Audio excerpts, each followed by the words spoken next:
ਖਾਲਸਾ ਜੀ ਚੈਨਲ ਨੂੰ ਸਬਸਕ੍ਰਾਈਬ ਕਰਨ ਤੋਂ ਬਾਅਦ 'ਚ ਆਲ ਨੋਟੀਫਿਕੇਸ਼ਨ ਨੂੰ ਜ਼ਰੂਰ ਔਨ ਕਰੋ ਤਾਂ ਕਿ ਸਾਡੀ ਕਥਾ ਕੀਰਤਨ ਦੀ ਹਰ ਵੀਡੀਓ ਤੁਹਾਡੇ ਤੱਕ ਪਹੁੰਚਦੀ ਰਹੇ ਅਤੇ ਵੀਡੀਓ ਨੂੰ ਲਾਈਕ ਕਰਨਾ ਨਾ ਭੁੱਲਣਾ ਜੀ। ਓ ਪਿੰਡ ਸਭ ਤੇਰਾ, ਤੂੰ ਅੰਤਰ ਜਾਮੀ ਪੁਰਖ ਭਗਵਾਨ। ਦਾਸਨ ਦਾਸ ਕਹੈ ਜਨ ਨਾਨਕ, ਜੇਹਾ ਤੂੰ ਕਰਾਏ ਤੇਹਾ ਹਉ ਕਰੀ ਵਖਿਆਨ। ਸੱਜਣ ਸਚਾ ਪਾਤਸ਼ਾਹ, ਸਿਰ ਸ਼ਾਹਾਂ ਦੈ ਸ਼ਾਹੂ। ਜਿਸ ਪਾਸ ਬੈਠਿਆ ਸੋਹੀਐ, ਸਭਨਾ ਦਾ ਵਿਸਾਹੂ। ਜਿਸ ਪਾਸ ਬੈਠਿਆ ਸੋਹੀਐ, ਸਭਨਾ ਦਾ ਵਿਸਾਹੂ। ਸਤਨਾਮ ਸ੍ਰੀ ਵਾਹਿਗੁਰੂ ਸਾਹਿਬ ਜੀ। ਸੋਹੀ ਮਹੱਲਾ ਚੌਥਾ। ਘਰ ਛੇਵਾਂ। ਇੱਕ ਓੰਕਾਰ ਸਤਿਗੁਰ ਪ੍ਰਸਾਦ। ਨੀਚ ਜਾਤ ਹਰ ਜਪਤਿਆਂ, ਉੱਤਮ ਪਦਵੀ ਪਾਏ। ਪੁੱਛੋ ਬਿਦਰ ਦਾਸੀ ਸੁਤੈ, ਕਿਸਨ ਉਤਰਿਆ ਘਰ ਜਿਸ ਜਾਏ। ਨੀਚ ਜਾਤ ਹਰ ਜਪਤਿਆਂ, ਉੱਤਮ ਪਦਵੀ ਪਾਏ। ਪੁੱਛੋ ਬਿਦਰ ਦਾਸੀ ਸੁਤੈ, ਕਿਸਨ ਉਤਰਿਆ ਘਰ ਜਿਸ ਜਾਏ। ਹਰ ਕੀ ਅਕਥ ਕਥਾ ਸੁਣੋ ਜਨ ਭਾਈ, ਜਿਤ ਸਹਸਾ ਦੁਖ ਭੂਖ ਸਭ ਲਹਿ ਜਾਏ। ਰਹਾਉ ਰਵਿਦਾਸ ਚਮਾਰ ਉਸਤਤ ਕਰੇ, ਹਰ ਕੀਰਤ ਨਿਮਖ ਇਕ ਗਾਏ। ਪਤਿਤ ਜਾਤ ਉੱਤਮ ਭਇਆ, ਚਾਰ ਵਰਨ ਪਾਏ ਪਾਗਿਆਏ। ਨੌ ਮੰਦੇ ਪ੍ਰੀਤ ਲੱਗੀ ਹਰ ਸੇਤੀ, ਲੋਕ ਛਿਪਾ ਕਹਿ ਬੁਲਾਏ। ਖੱਤਰੀ ਬ੍ਰਾਹਮਣ ਪਿੱਠ ਦੇ ਛੋਡੇ, ਹਰ ਨਾਮ ਦਿਓ ਲਿਆ ਮੁਖ ਲਾਏ। ਜਿਤਨੇ ਭਗਤ ਹਰ ਸੇਵਕਾਂ, ਮੁਖ 68 ਤੀਰਥ ਤਿਨ ਤਿਲਕ ਕਢਾਏ। ਜਨ ਨਾਨਕ ਤਿਨ ਕੋ ਅਨ ਦਿਨ ਪਰਸੇ, ਜੇ ਕਿਰਪਾ ਕਰੇ ਹਰ ਰਾਏ। ਜਿਤਨੇ ਭਗਤ ਹਰ ਸੇਵਕਾਂ, ਮੁਖ 68 ਤੀਰਥ ਤਿਨ ਤਿਲਕ ਕਢਾਏ।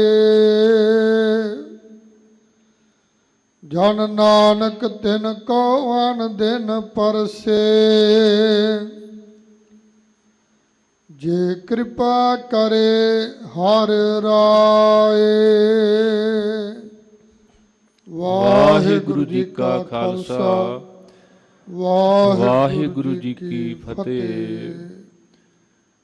ਪਤਿਤ ਪਾਵਨ ਭਗਤ ਵਸ਼ਲ ਕਿਰਪਾ ਸਿੰਧ, ਰੱਬੀ ਗਿਆਨ ਦੇ ਸਾਗਰ ਦਸਾਂ ਪਾਤਸ਼ਾਹੀਆਂ ਦੀ ਜੋਤ, ਸਾਹਿਬ ਸਤਿਗੁਰੂ ਸ੍ਰੀ ਗੁਰੂ ਗ੍ਰੰਥ ਸਾਹਿਬ ਪਾਤਸ਼ਾਹ ਜੀ ਦੀ ਪਾਵਨ ਚਰਨ ਸ਼ਰਨ ਵਿੱਚ ਸੁਭਾਏਮਾਨ ਬਹੁਤ ਹੀ ਵਡਭਾਗੀ ਗੁਰਸਿੱਖ ਸਤਸੰਗੀ ਜਨੋ, ਸਤਿਗੁਰਾਂ ਦੀ ਅਪਾਰ ਦਇਆ ਦ੍ਰਿਸ਼ਟੀ ਦੇ ਸਦਕਾ ਨਿਤਾ ਪ੍ਰਤੀ ਦੀ ਤਰ੍ਹਾਂ ਸੱਚਖੰਡ ਸ੍ਰੀ ਹਰਿਮੰਦਰ ਸਾਹਿਬ ਤੋਂ ਦੀਨ ਦੁਨੀਆ ਦੇ ਮਾਲਕ ਸਾਹਿਬ ਸਤਿਗੁਰੂ ਸ੍ਰੀ ਗੁਰੂ ਗ੍ਰੰਥ ਸਾਹਿਬ ਪਾਤਸ਼ਾਹ ਜੀ ਨੇ ਤਰੁੱਠ ਕਰਕੇ ਜੋ ਮੁੱਖ ਵਾਕ ਬਖਸ਼ਿਸ਼ ਕੀਤੇ ਹਨ ਅਤੇ ਚੱਲ ਰਹੀ ਲੜੀਵਾਰ ਗੁਰਬਾਣੀ ਕਥਾ ਕਰਨ ਅਤੇ ਸੁਣਨ ਵਾਸਤੇ ਜਿੱਥੇ ਦੀਵਾਨ ਅਸਥਾਨ ਗੁਰਦੁਆਰਾ ਮੰਜੀ ਸਾਹਿਬ ਸ੍ਰੀ ਅੰਮ੍ਰਿਤਸਰ ਸਾਹਿਬ ਵਿਖੇ ਆਪ ਜੀ ਜੁੜ ਬੈਠੇ ਹੋ, ਉੱਥੇ ਦੇਸ਼ ਵਿਦੇਸ਼ ਵਿੱਚ ਗੁਰੂ ਕੀਆਂ ਸੰਗਤਾਂ ਜਿਸ ਸਮੇਂ ਦੀ ਬਹੁਤ ਸ਼ਿੱਦਤ ਨਾਲ ਉਡੀਕ ਕਰਦੀਆਂ ਹਨ, ਆਓ ਸਾਰੇ ਸਤਿਗੁਰੂ ਸਾਹਿਬ ਜੀ ਦੇ ਪਾਵਨ ਅੰਮ੍ਰਿਤਮਈ ਜੋ ਬਚਨ ਹਨ ਇਹਨਾਂ ਦੀ ਵਿਚਾਰ ਨਾਲ ਜੁੜ ਕੇ ਮਨੁੱਖਾ ਜੀਵਨ ਨੂੰ ਸਫਲਾ ਬਣਾਉਣ ਦਾ ਯਤਨ ਕਰੀਏ। ਇਹ ਪਾਵਨ ਅੰਮ੍ਰਿਤਮਈ ਬਚਨ ਜੋ ਆਪ ਜੀ ਨੇ ਸਰਵਣ ਕੀਤੇ ਹਨ ਸੂਹੀ ਰਾਗ ਅੰਦਰ ਸੋਢੀ ਸੁਲਤਾਨ ਚੌਥੇ ਪਾਤਸ਼ਾਹ ਧੰਨ ਧੰਨ ਸਤਿਗੁਰੂ ਸ੍ਰੀ ਗੁਰੂ ਰਾਮਦਾਸ ਸਾਹਿਬ ਜੀ ਦੇ ਉਚਾਰਨ ਕੀਤੇ ਹੋਏ ਸਾਹਿਬ ਸਤਿਗੁਰੂ ਸ੍ਰੀ ਗੁਰੂ ਗ੍ਰੰਥ ਸਾਹਿਬ ਪਾਤਸ਼ਾਹ ਜੀ ਦੇ ਪਾਵਨ ਅੰਗ 733 ਤੇ ਸ਼ੋਭਨੀਕ ਹਨ। ਗਰੀਬ ਨਵਾਜ਼ ਜੀ ਨੇ ਰਹਾਉ ਵਾਲੇ ਬੰਦ ਵਿੱਚ ਬੜੇ ਪਿਆਰ ਨਾਲ ਸਾਨੂੰ ਪ੍ਰੇਰਨਾ ਕੀਤੀ ਹੈ। ਹਰ ਕੀ ਅਕਥ ਕਥਾ ਸੁਨੋ ਜਨ ਭਾਈ, ਜਿਤ ਸਹਿਸਾ ਦੂਖ ਭੂਖ ਸਭ ਲਹਿ ਜਾਏ। ਸੰਸਾਰ ਵਿੱਚ ਕਥਾ ਕਹਾਣੀਆਂ ਬਹੁਤ ਨੇ, ਪਰ ਜਿਹੜਾ ਪਰਮੇਸ਼ਰ ਅਕਥ ਹੈ ਉਹਦੀ ਕਥਾ ਕਹਾਣੀ ਕਰਨੀ ਅਤੇ ਸੁਣਨੀ ਹੈ, ਕਿਉਂਕਿ ਦੁਨਿਆਵੀ ਕਥਾ ਕਹਾਣੀਆਂ ਸਾਨੂੰ ਬਹੁਤਾ ਲੰਮਾ ਸਮਾਂ ਸੁਣਾਂਗੇ ਤੇ ਬੋਰ ਕਰਦੀਆਂ ਨੇ, ਉਹ ਪੁਰਾਣੀਆਂ ਲੱਗਣ ਲੱਗ ਪੈਂਦੀਆਂ ਹਨ। ਫਿਰ ਉਹਨਾਂ ਨੂੰ ਕਹਿ ਕਹਿ ਕੇ ਉਹਨਾਂ ਦੀਆਂ ਕਥਾ ਕਹਾਣੀਆਂ ਇੱਕ ਦਿਨ ਸਮਾਪਤ ਹੋ ਜਾਂਦੀਆਂ ਨੇ। ਪਰ ਪ੍ਰਮਾਤਮਾ ਬਾਰੇ ਜਿੰਨਾ ਵੀ ਆਪਾਂ ਕਵਾਂਗੇ, ਬਹੁਤ ਉਪਮਾ ਥੋਰ ਕਹੀ, ਉਹਦੀ ਬੜੀ ਵਡਿਆਈ ਕਹਿ ਲਈਏ ਤੇ ਸਾਹਿਬ ਕਹਿੰਦੇ ਵੀ ਫਿਰ ਵੀ ਇੰਜ ਲੱਗਦਾ ਵੀ ਜਿਵੇਂ ਤੂੰ ਸੁਲਤਾਨ ਕਹਾਂ ਹੋ ਮੀਆਂ ਤੇਰੀ ਕਵਨ ਵਡਾਈ। ਹੇ ਪ੍ਰਭੂ, ਅਸੀਂ ਪੂਰਨ ਤੌਰ ਤੇ ਤੇਰੀ ਮਹਿਮਾ ਜਿਹੜੀ ਹੈ ਉਹਨੂੰ ਬਿਆਨ ਨਹੀਂ ਕਰ ਸਕਦੇ, ਕਿਉਂਕਿ ਤੂੰ ਅਕਥ ਹੈ, ਕਥਨੀ ਤੋਂ ਪਰੇ ਹੈ। ਤੇਰਾ ਅੰਤ ਤਾਂ ਨਹੀਂ ਪਾਇਆ ਜਾ ਸਕਦਾ, ਪਰ ਤੇਰੀ ਸਿਫਤ ਸਲਾਹ ਕਰਕੇ, ਤੇਰੀਆਂ ਅਕਥ ਕਹਾਣੀਆਂ ਕਰਕੇ ਤੇਰੇ ਵਿੱਚ ਲੀਨਤਾ ਪ੍ਰਾਪਤ ਕੀਤੀ ਜਾ ਸਕਦੀ ਹੈ। ਤੇਰੇ ਵਿੱਚ ਅਸੀਂ ਅਭੇਦ ਹੋ ਸਕਦੇ ਹਾਂ। ਤੇਰੀਆਂ ਕਥਾ ਕਹਾਣੀਆਂ ਕਹਿ ਸੁਣ ਕੇ ਤੁਹਾਡੇ ਵਾਲੇ ਗੁਣ ਮਨੁੱਖ ਵਿੱਚ ਪ੍ਰਵੇਸ਼ ਕਰ ਸਕਦੇ ਨੇ। ਇਸੇ ਲਈ ਸਾਹਿਬ ਨੇ ਸਾਨੂੰ ਪਿਆਰ ਸਹਿਤ ਆਵਾਜ਼ ਮਾਰੀ ਹੈ, ਆਵੋ ਸੰਤ ਪਿਆਰਿਓ ਅਕਥ ਕੀ ਕਰੈ ਕਹਾਣੀ। ਉਸ ਅਕਥ ਦੀ ਕਹਾਣੀ, ਉਸ ਅਕਥ ਦੀ ਕਥਾ ਕਰਨੀ ਹੈ ਜਿਹੜਾ ਜਿੰਨਾ ਵੀ ਅਸੀਂ ਉਹਦੇ ਬਾਰੇ ਕਵਾਂਗੇ ਓਨਾ ਹੀ ਉਹ ਹੋਰ ਹੈ। ਜਿੱਥੇ ਜਾ ਕੇ ਸਾਡੀ ਸੋਚ ਸਮਾਪਤ ਹੁੰਦੀ ਹੈ, ਪਰਮਾਤਮਾ ਅਸਲ ਵਿੱਚ ਉੱਥੋਂ ਸ਼ੁਰੂ ਹੁੰਦਾ ਹੈ। ਇਸ ਕਰਕੇ ਗਰੀਬ ਨਵਾਜ਼ ਜੀ ਨੇ ਸਾਨੂੰ ਸਿੱਖਿਆ ਦਿੱਤੀ ਕਿ ਉਸ ਪ੍ਰਭੂ ਦੀ ਕਥਾ ਕਹਾਣੀ ਕਰਨ ਦੇ ਨਾਲ ਜਿੱਥੇ ਸਾਡਾ ਜੀਵਨ ਪਵਿੱਤਰ ਹੁੰਦਾ ਹੈ, ਸੁਣ ਹਰ ਕਥਾ ਉਤਾਰੀ ਮੈਲ, ਉੱਥੇ ਹਲਤ ਤੇ ਪਲਤ ਲੋਕ ਪਰਲੋਕ ਸਵਰ ਜਾਂਦੇ ਨੇ। ਕਰ ਹਰ ਕਰਮ ਸਰਵਣ ਹਰ ਕਥਾ, ਹਰ ਦਰਗਹਿ ਨਾਨਕ ਉਜਲ ਮੱਥਾ। ਸਭ ਤੋਂ ਸ੍ਰੇਸ਼ਟ ਮੁਖੀ ਪ੍ਰਧਾਨ ਉਹੀ ਹੈ ਮਾਲਕ ਦੇ ਦਰ ਤੇ, ਜਿਸ ਨੂੰ ਪ੍ਰਭੂ ਦੀ ਕਥਾ ਕਹਾਣੀ ਸੁਣਨ ਦਾ ਅਵਸਰ ਪ੍ਰਾਪਤ ਹੁੰਦਾ ਹੈ। ਕਿਉਂਕਿ ਸਭ ਤੇ ਉੱਤਮ ਹਰ ਕੀ ਕਥਾ, ਜਿੰਨੀਆਂ ਵੀ ਕਥਾ ਕਹਾਣੀਆਂ ਨੇ ਉਸ ਤੋਂ ਉੱਤਮ ਪਰਮੇਸ਼ਰ ਦੀ ਕਥਾ ਹੈ, ਪਰਮੇਸ਼ਰ ਦਾ ਵਿਖਿਆਨ ਹੈ। ਤੇ ਸਤਿਗੁਰੂ ਸਾਹਿਬ ਜੀ ਨੇ ਇਹ ਨਿਰਣਾ ਦਿੱਤਾ ਹੈ, ਪੂਰੇ ਤੇ ਪ੍ਰਧਾਨ ਨਿਵਾਵੇਂ ਪ੍ਰਭ ਮੱਥਾ, ਸਦ ਬਲਹਾਰੀ ਤਿਨਾ ਜੇ ਸੁਣਤੇ ਹਰ ਕਥਾ। ਹੁਣ ਪ੍ਰਭੂ ਦੀ ਬੇਅੰਤ ਜਿਹੜੀ ਕਥਾ ਕਹਾਣੀ ਹੈ ਉਹਦੇ ਵਿੱਚੋਂ ਕੁਝ ਸਤਿਗੁਰੂ ਜੀ ਸਾਨੂੰ ਸੰਕੇਤ ਮਾਤਰ ਇਸ ਪਾਵਨ ਗੁਰ ਸ਼ਬਦ ਦੇ ਵਿੱਚ ਦਰਸਾ ਰਹੇ ਨੇ ਕਿ ਵੇਖੋ, ਆਮ ਕਰਕੇ ਸੰਸਾਰ ਵਿੱਚ ਔਰ ਭਾਰਤ ਦੇ ਇਸ ਦੇਸ਼ ਅੰਦਰ ਮਨੂ ਸਿਮਰਤੀ ਦੇ ਮੁਤਾਬਕ ਜਿੱਥੇ ਮਨੁੱਖ ਨੂੰ 4 ਆਸ਼ਰਮਾਂ ਦੇ ਵਿੱਚ, ਉੱਥੇ 4 ਵਰਨਾਂ ਦੇ ਵਿੱਚ ਵੀ ਵੰਡਿਆ ਸੀ। ਇਸੇ ਕਰਕੇ ਪ੍ਰਭੂ ਭਗਤ ਕਬੀਰ ਸਾਹਿਬ ਜੀ ਨੇ ਬਚਨ ਕਹੇ ਨੇ, ਬੇਦ ਕੀ ਪੁੱਤਰੀ ਸਿਮਰਤ ਭਾਈ, ਸਾਂਕਲ ਜੇਵਰੀ ਲੈ ਹੈ ਆਈ। ਬੇਦਾਂ ਦੇ ਆਧਾਰ ਤੇ ਲਿਖੀ ਹੋਈ ਸਿਮਰਤੀ ਇਹ ਮਨੁੱਖਤਾ ਲਈ ਬਹੁਤ ਵੱਡਾ ਜਾਤ ਪਾਤ ਦਾ, ਵਰਨ ਵੰਡ ਦਾ ਜਿਹੜਾ ਸੰਗਲ ਹੈ ਉਹ ਲੈ ਕੇ ਆਈ ਹੈ ਤੇ ਮਨੁੱਖਤਾ ਜਕੜੀ ਗਈ ਹੈ। ਊਚ ਨੀਚ ਦੇ, ਜਾਤ ਪਾਤ ਦੇ ਵਿਤਕਰੇ, ਭਿੰਨ ਭੇਦ, ਇੱਕ ਦੂਸਰੇ ਨਾਲ ਨਫ਼ਰਤ, ਇੱਥੇ ਤੱਕ ਕਿ ਮਾਨਸ ਕੀ ਜਾਤ ਸਭੈ ਇੱਕ ਹੈ ਪਹਿਚਾਨਬੋ, ਇਹਦੀ ਜਗ੍ਹਾ ਲੋਕ ਇੱਕ ਦੂਸਰੇ ਨਾਲ ਘਿਰਣਾ ਕਰਦੇ ਨੇ, ਉਹਦੇ ਕਰਮ ਕਰਕੇ, ਉਹਦੇ ਜਾਤ ਕਰਕੇ, ਵਰਨ ਕਰਕੇ, ਇਲਾਕੇ ਕਰਕੇ। ਪਰ ਸਾਹਿਬ ਕਹਿੰਦੇ ਜਦੋਂ ਤੁਸੀਂ ਪਰਮਾਤਮਾ ਦੀ ਅਕਥ ਕਥਾ ਸੁਣੋਗੇ ਨਾ, ਤੇ ਉਹਦੀ ਅਕਥ ਕਥਾ ਇਹ ਹੈ ਕਿ ਉਹਨੇ ਜਿਹੜੀਆਂ ਨੀਵੀਆਂ ਥਾਵਾਂ ਨੇ ਉਹਨਾਂ ਵਿੱਚ ਸ੍ਰੇਸ਼ਟ ਗੁਣ ਪੈਦਾ ਕੀਤੇ ਨੇ, ਤੇ ਜਿਨ੍ਹਾਂ ਨੂੰ ਲੋਕੀ ਉੱਚੀ ਜਾਤ ਵਾਲੇ ਕਹਿੰਦੇ ਸਨ, ਸ੍ਰੇਸ਼ਟ ਘਰਾਣੇ ਕਹਿੰਦੇ ਸਨ, ਉਹਨਾਂ ਦੇ ਵਿੱਚ ਨਖਿੱਧ ਔਗਣਾਂ ਨਾਲ ਭਰੇ ਹੋਏ ਤੇ ਖਾਸ ਕਰਕੇ ਦੁਸ਼ਟ ਬਿਰਤੀ ਦੇ ਲੋਕ ਜਿਹੜੇ ਨੇ ਉਹ ਵੇਖੇ ਜਾ ਸਕਦੇ ਨੇ। ਉਦਾਹਰਨਾਂ ਮੇਰੇ ਸਤਿਗੁਰਾਂ ਨੇ ਬੜੀਆਂ ਸੋਹਣੀਆਂ ਦਿੱਤੀਆਂ ਨੇ, ਜਿਨ੍ਹਾਂ ਨੂੰ ਭਾਈ ਗੁਰਦਾਸ ਜੀ ਨੇ ਵੀ ਆਪਣੀਆਂ ਵਾਰਾਂ ਵਿੱਚ, ਕਵਿਤਾਂ ਵਿੱਚ, ਸਵਈਆਂ ਦੇ ਵਿੱਚ ਅੰਕਿਤ ਕੀਤਾ ਹੈ। ਸਭ ਕਹਿੰਦੇ ਵੇਖੋ, ਕਈ ਵਾਰ ਲੋਕ ਇਲਾਕੇ ਕਰਕੇ, ਆਪਣੇ ਪਰਾਏ ਕਰਕੇ, ਊਚ ਨੀਚ ਕਰਕੇ, ਜਾਤ ਪਾਤ, ਵਰਨ ਵੰਡ ਕਰਕੇ ਲੋਕ ਇੱਕ ਦੂਜੇ ਨੂੰ ਨਖਿੱਧ ਜਾਂ ਉੱਤਮ ਮੰਨਦੇ ਨੇ। ਪਰ ਪਰਮਾਤਮਾ ਦੀ ਏਡੀ ਵੱਡੀ ਅਕਥ ਕਥਾ ਹੈ ਕਿ ਜਿਸ ਰਾਖਸ਼ ਜਾਤੀ ਨੂੰ ਲੋਕੀ ਦੁਸ਼ਟ ਮੰਨਦੇ ਸਨ, ਉਸ ਹਰਨਾਕਸ਼ ਦੁਸ਼ਟ ਦੇ ਘਰ ਪ੍ਰਭੂ ਦਾ ਭਗਤ ਪ੍ਰਹਲਾਦ ਪੈਦਾ ਹੋਇਆ। ਤੇ ਧੰਨ ਗੁਰੂ ਗ੍ਰੰਥ ਸਾਹਿਬ ਮਹਾਰਾਜ ਜੀ ਦੀ ਇਹ ਆਵਾਜ਼ ਸੱਚਖੰਡ ਸ੍ਰੀ ਹਰਿਮੰਦਰ ਸਾਹਿਬ ਤੋਂ ਲੈ ਕੇ ਹਰ ਗੁਰ ਸਥਾਨ ਵਿੱਚ ਗੂੰਜਦੀ ਹੈ, ਹਰ ਜੁਗ ਜੁਗ ਭਗਤ ਉਪਾਇਆ, ਪੈਜ ਰੱਖਦਾ ਆਇਆ RAM ਰਾਜੇ, ਹਰਨਾਕਸ਼ ਦੁਸ਼ਟ ਹਰ ਮਾਰਿਆ, ਪ੍ਰਹਿਲਾਦ ਤਰਾਇਆ। ਹਰਨਾਕਸ਼ ਦੁਸ਼ਟ ਹੈ, ਰਾਖਸ਼ ਹੈ, ਪਰ ਉਹਦਾ ਸਕਾ ਪੁੱਤਰ ਜਿਹੜਾ ਹੈ ਉਹ ਪ੍ਰਹਲਾਦ ਹੈ, ਉਹ ਭਗਤ ਹੈ। ਤੇ ਉਹਦਾ ਜ਼ਿਕਰ ਹੈ ਗੁਰੂ ਗ੍ਰੰਥ ਸਾਹਿਬ ਜੀ ਵਿੱਚ, ਰਾਮ ਜਪੋ ਜੀ ਐਸੇ ਐਸੇ, ਧਰੂ ਪ੍ਰਹਿਲਾਦ ਜਪਿਓ ਹਰ ਜੈਸੇ। ਸਾਹਿਬ ਕਹਿੰਦੇ ਕਿਵੇਂ ਤੁਸੀਂ ਰਾਖਸ਼ ਜਾਤੀ ਨਾਲ ਨਫ਼ਰਤ ਕਰੋਗੇ? ਦੁਸ਼ਟ ਜਾਤੀ ਦੇ ਵਿੱਚ, ਰਾਖਸ਼ ਜਾਤੀ ਦੇ ਵਿੱਚ ਵੇਖੋ ਭਗਤ ਪ੍ਰਹਲਾਦ ਪੈਦਾ ਹੋਇਆ। ਤੇ ਜਦੋਂ ਅਸੀਂ ਗੁਰ ਇਤਿਹਾਸ ਵੇਖਾਂਗੇ ਬਾਬਰ ਤੋਂ ਲੈ ਕੇ ਔਰੰਗਜ਼ੇਬ ਤੱਕ, ਤੇ ਜਿਸ ਵੇਲੇ ਦਾਰਾ ਸ਼ਿਕੋ ਸਤਿਗੁਰੂ ਦੀ ਸ਼ਰਨ ਵਿੱਚ ਆਉਂਦਾ ਹੈ ਤੇ ਗੁਰੂ ਗਰੀਬ ਨਵਾਜ਼ ਆਖਦੇ ਨੇ ਇਹ ਮੁਗਲਾਂ ਦੇ ਮਾਰੂਥਲ ਵਿੱਚ ਕਮਲ ਦਾ ਫੁੱਲ ਪੈਦਾ ਹੋਇਆ। ਤੇ ਦੂਸਰੇ ਪਾਸੇ ਧੰਨ ਗੁਰੂ ਰਾਮਦਾਸ ਮਹਾਰਾਜ ਜੀ ਦੇ ਜਿੱਥੇ ਸ੍ਰੇਸ਼ਟ ਸੁਪੁੱਤਰ ਧੰਨ ਗੁਰੂ ਅਰਜਨ ਦੇਵ ਜੀ ਨੇ, ਉੱਥੇ ਕਪਟ ਬਿਰਤੀ ਦੇ, ਮੀਣੇ ਬਿਰਤੀ ਦੇ ਧਾਰਨੀ ਪੁੱਤਰ ਬਾਬਾ ਪ੍ਰਿਥੀ ਚੰਦ ਵੀ ਨੇ। ਭਾਵ ਕਿ ਇੱਕੋ ਥਾਂ ਤੇ ਚੰਗੇ ਤੇ ਮੰਦੇ, ਗੁਣਾ ਤੇ ਔਗਣਾ ਵਾਲੇ ਜਿਹੜੇ ਮਨੁੱਖ ਨੇ ਉਹ ਵੇਖੇ ਜਾ ਸਕਦੇ ਨੇ। ਹਾਂ, ਜੇ ਕੋਈ ਪਰਾਇਆ ਚੰਗਾ ਹੈ ਤੇ ਉਹਨੂੰ ਚੰਗਾ ਕਹੋ, ਜੇ ਕੋਈ ਆਪਣਾ ਮਾੜਾ ਹੈ ਤੇ ਉਹਨੂੰ ਮਾੜਾ ਕਹੋ। ਇਹ ਨਹੀਂ ਵੀ ਅਸੀਂ ਕਹੀਏ ਵੀ ਆਪਣੇ ਸਾਰੇ ਚੰਗੇ ਨੇ, ਦੂਜੇ ਸਾਰੇ ਮਾੜੇ ਨੇ। ਬ੍ਰਾਹਮਣ ਨੇ ਜਿੱਥੇ 4 ਆਸ਼ਰਮ, 4 ਵਰਨ, ਤੇ ਉੱਥੇ ਵਰਨਾਂ ਦੇ ਨਾਲ ਵੱਖਰੇ ਵੱਖਰੇ ਤਿਉਹਾਰ ਵੀ ਜੋੜੇ ਹੋਏ ਸਨ। ਕੁਝ ਤਿਉਹਾਰ ਐਸੇ ਸਨ ਜਿਨ੍ਹਾਂ ਦਾ ਸੰਬੰਧ ਮੌਸਮ ਰੁੱਤਾਂ ਨਾਲ ਹੈ, ਕੁਝ ਐਸੇ ਤਿਉਹਾਰ ਸਨ ਜਿਨ੍ਹਾਂ ਦਾ ਸੰਬੰਧ ਇਤਿਹਾਸਕ ਕਹਾਣੀਆਂ ਨਾਲ ਹੈ, ਤੇ ਕੁਝ ਐਸੇ ਤਿਉਹਾਰ ਸਨ ਜਿਨ੍ਹਾਂ ਦਾ ਸੰਬੰਧ ਵਰਨ ਵੰਡ ਨਾਲ ਜੋੜ ਦਿੱਤਾ ਗਿਆ।